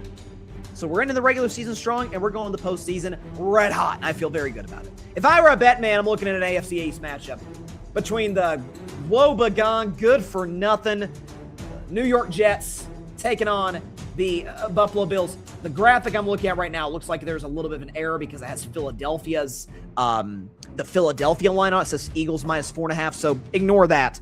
But the real actual line for this game is Buffalo -7.5. Wait a second. And this is a story maybe I've been out of the loop. No one's talked about it this week. This is the last game the Bills will ever play in Highmark Stadium. Barring, of course, if we get a Bills-Chargers AFC Championship game, and that's not going to happen. It's the last time, in all likelihood, that the Buffalo Bills will ever play in Highmark Stadium. And they're celebrating that. They announced before the season that they're going to be wearing those red throwback helmets from the 90s Bills, the Jim Kelly days. Last time ever playing in front of those fans in that stadium. Against the JV Jets. Against a team that, is a barely watchable product each and every week. It says Eagles -4.5. It should say Buffalo -7.5. I apologize. But if I were a bet man, Bills -7.5, 31-10. This game ain't gonna be close. Opportunity to close the stadium and do it in good fashion. Patrick, Detroit season went AWOL when Dan Campbell took over the play calling. Correct. Patrick also says that Bills will go out with a blowout win to close Highmark Stadium. They will. I think there's... Obviously, they're going to win. The Jets aren't winning this game. The Buffalo Bills are out of the picture in terms of the AFC East, but winning this game, they can potentially give themselves a shot to get the 5 seed, which brings us to our next game, which, ironically, I'm predicting some of the afternoon games before a couple of the early window games, because these will decide the AFC South. It is the Indianapolis Colts, and Riley Leonard making his first ever start, by the way, going to Houston to take on the Texans. Houston is a favorite of 10 points in this game. So, first of all, and with respect to Phillip Rivers, who was solid, was okay against Seattle, albeit on limited rest before the game, limited practice. The next week, pretty darn good against San Francisco before the pick 6. And then last week, he struggled a little bit against Jacksonville. It's a great defense. You expected that. Riley Leonard's making his first start. Frankly, I like Riley Leonard. Should have been given this opportunity earlier when Daniel Jones went down. But regardless, I liked Riley Leonard at college at Notre Dame. I would have liked my Steelers to take him mid-round, but it is what it is. Houston, on the other hand, has everything to play for. They can still get the AFC South title. And they can, at worst, with a win, be the 5 seed over the Buffalo Bills and the Los Angeles Chargers. I think 10's too many points with an offense that's struggling like this in a divisional game. I will take Houston to win 21-13. Again, I still have too many questions about CJ Stroud, the consistency there, this offensive line. I think Indianapolis will put up a fine effort in this game on the road. 10 is a little too many points. Houston 21-13 over the Indianapolis Colts. And by definition, Houston can be no worse than the number 5 seed. But will they win the AFC South? Well, I'm glad you asked. Because in our next matchup, it is my favorite segment of all time. It is called Bettin Man. If I Were a Bet Man. The Tennessee Titans are coming to Jacksonville. And the Jaguars still have a shot to get the 1 seed. It's slim, but it's on the board. It's a non-zero chance they get the 1 seed. All they got to do is beat the terrible Tennessee Titans. Rubbish. Garbage. Good for nothing. They're going to do that in dominant fashion. Give me the Jacksonville Jaguars -13 and to win this one 31-15. Jacksonville, by definition, will be your AFC South champions. As, by the way, I predicted before the season began. I said Jacksonville will win the AFC South, and I said Jacksonville and Trevor Lawrence in particular with Liam Cohen would have a bounce-back year. Well, Trevor Lawrence since Thanksgiving has been the best quarterback in the National Football League, and if I had an MVP vote, he'd get my number 5 spot behind Stafford, Maye, McCaffrey, and Myles Garrett. He's been that good. So that would mean Houston's going to be the 5 seed, and the Jacksonville Jaguars will be, at worst, the 3 seed and the AFC South champion. In our next matchup, because Jacksonville needs the Patriots to lose, and they need the Broncos to lose. So they're looking at a game. New England is at home, Gillette Stadium, against the Miami Dolphins. Patriots are a huge favorite in this one, minus 11.5. A lot of the sharps in Vegas, at least the ones that I've seen, like Miami in the points, just because they're going to be like, New England's going to get off to a hot start at home against a Dolphins team whose season is over. But then look at the scoreboard, look at, in the stadium and see, Denver's up 21-0. Okay, we're not going to get the number 1 seed. We've already wrapped up the AFC East. Let's sit Drake Maye, sit all these guys, and, get ready for the postseason next week. But as you'll see in my next prediction, this kind of spoils who I think is going to cover in the next game. I don't think that Denver Chargers game, despite Herbert being out, is going to be just, it's a walkover and that's it. So I do like New England in this game to win 32-17 over the Dolphins. Quinn Ewers has been fine. The Patriots, I do have some questions about their defense. I don't think Quinn Ewers will expose that too much. Patriots minus 11, 32-17 against the Miami Dolphins, and New England will be no worse than the number 2 seed. But they want home field advantage, man. They want a first-round bye. Well, let's see if they'll get it. AFC West matchup. Los Angeles Chargers, Denver Broncos from Denver. The Broncos in this game are favored minus 12.5. Now, big reason they are favored minus 12.5, Justin Herbert's sitting for this game. Justin Herbert's dealt with a lot of injuries this year. He's taking a lot of hits behind that beat-up offensive line in LA. So Jim Harbaugh says, hey, I need my quarterback as healthy as I can have him for the playoffs.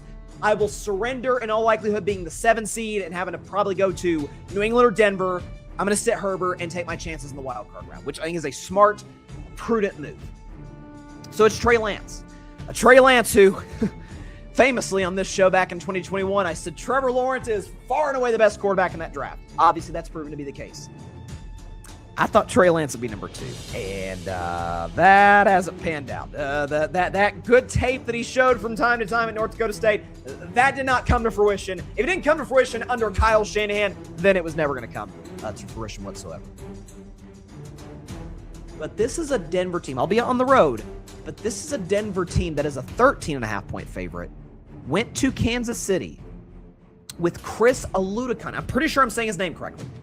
Not the backup to Mahomes, the 3rd string to Mahomes. With the Chiefs having nothing to play for. And they needed a game-winning drive with 2 minutes left to win the game.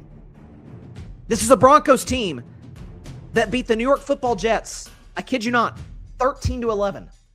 This is a Broncos team that was down 18 in the 4th quarter at home to the Giants.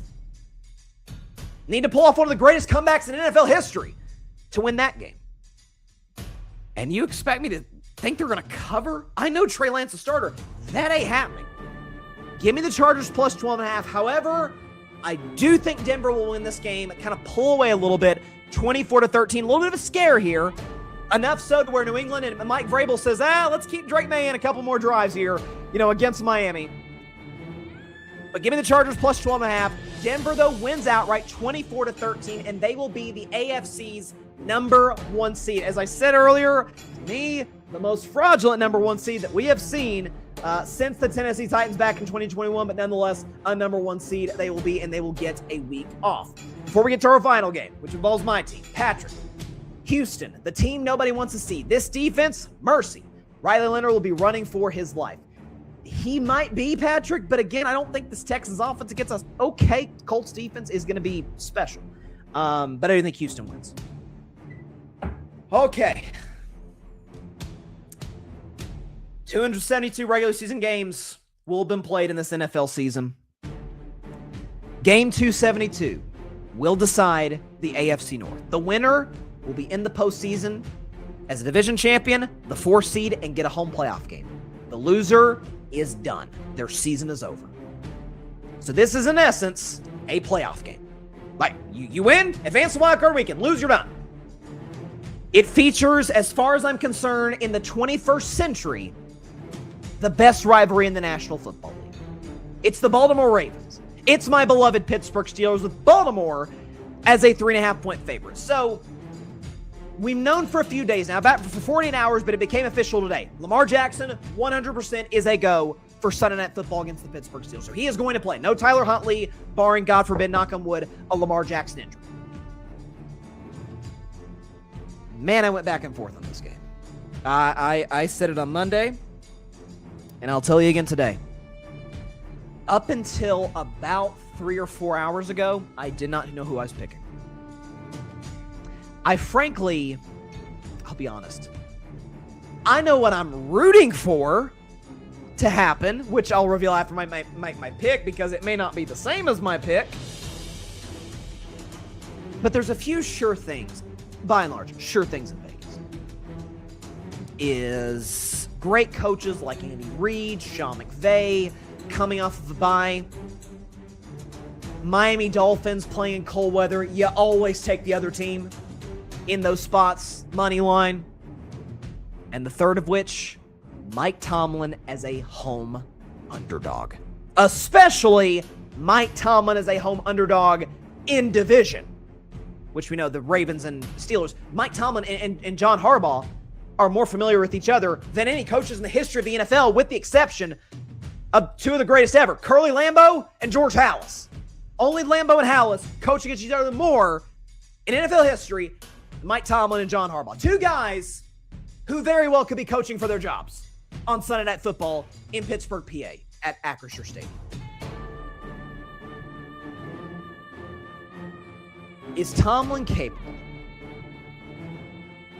for all the criticisms, many of which I stand by 10 toes down and have for years on this show, is he capable at least as a home dog beating the Baltimore Ravens, or not beating the Baltimore Ravens per se, but covering as a 3.5-point home dog against the Ravens, a team he's more familiar with than anybody, at home? The answer to that question to me is yes. A little bit of spoiler, I got Pittsburgh plus 3.5. I almost put it in Bettin Man, but I'm like, Jacksonville over Tennessee is a more sure bet to me.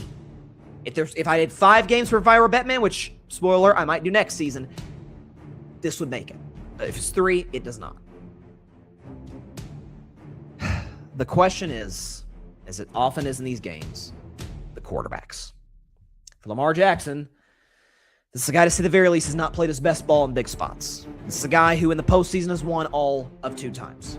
One of which came against the Ryan Tannehill Titans in the COVID year, and the other of which came against a rookie CJ Stroud at home as the number 1 seed.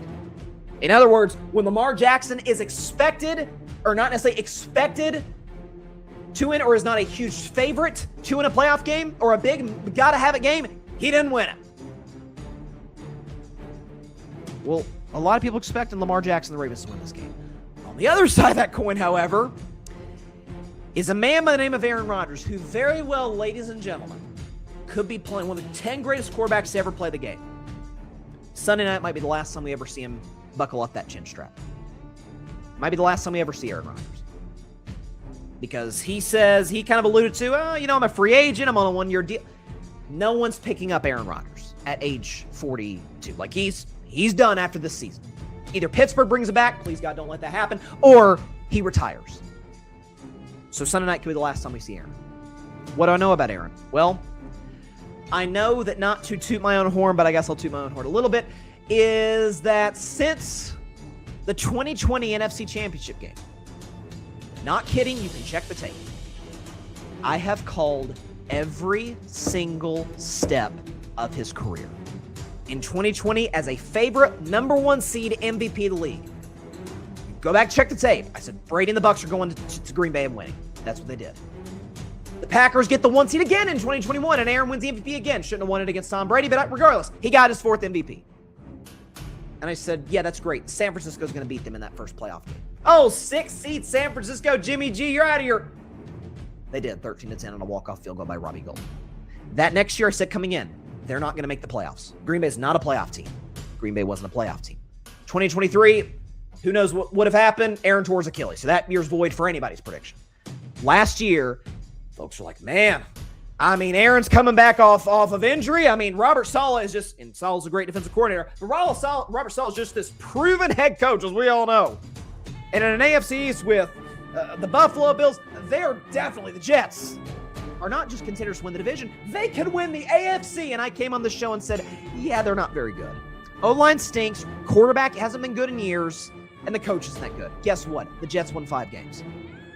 I said they'd be below 500. They were worse than I thought.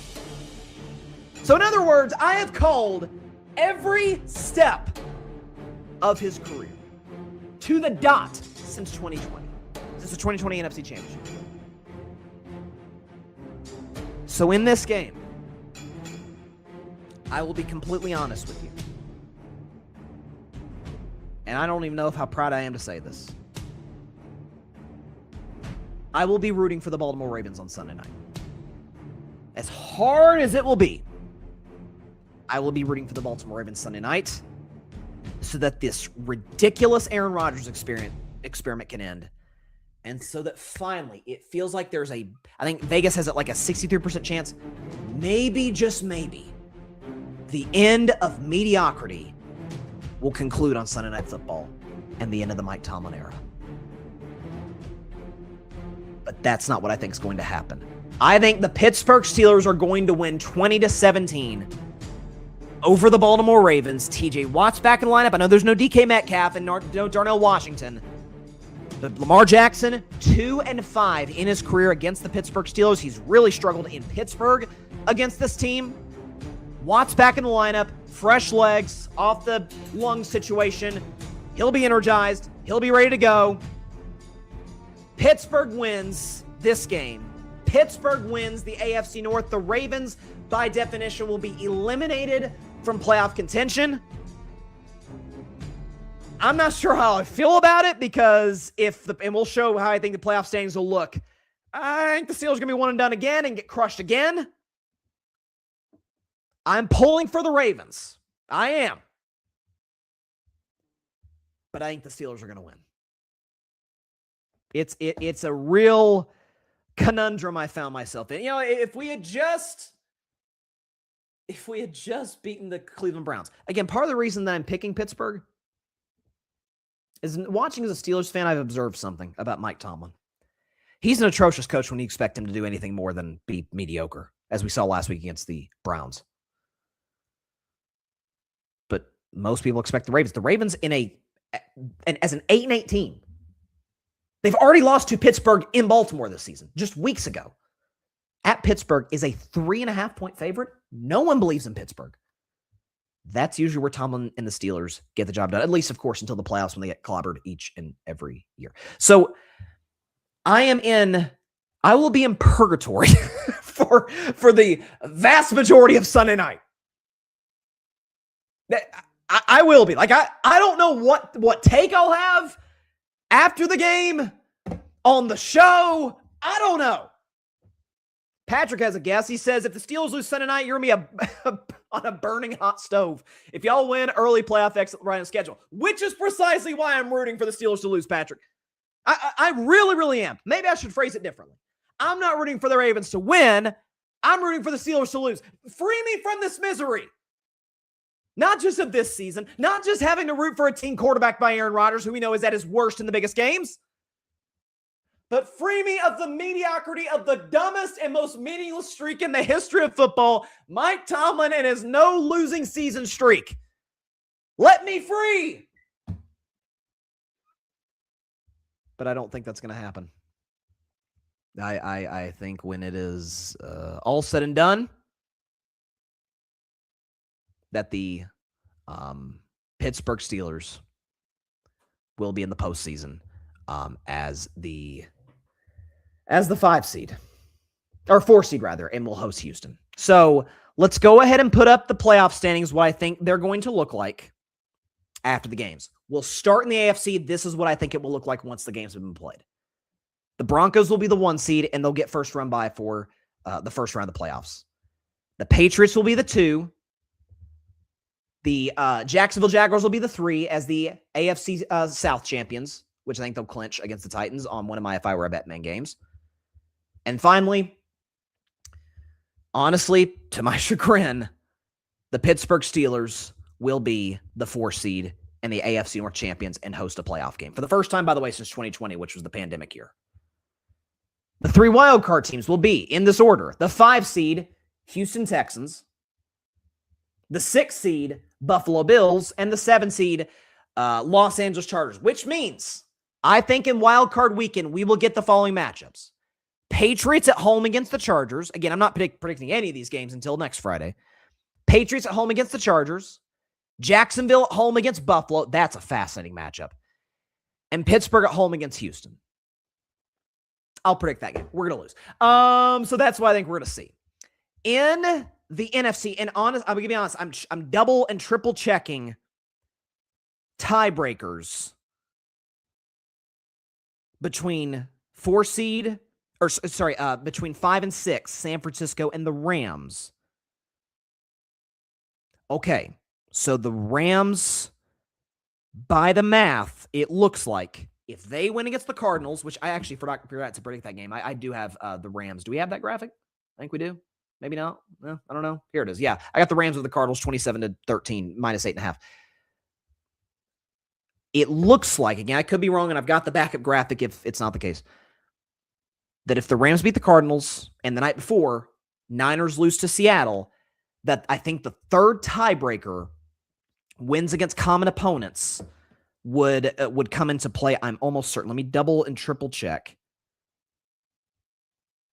what the playoff standings look like today, because right now San Francisco's ahead of the Niners, or ahead of the Rams.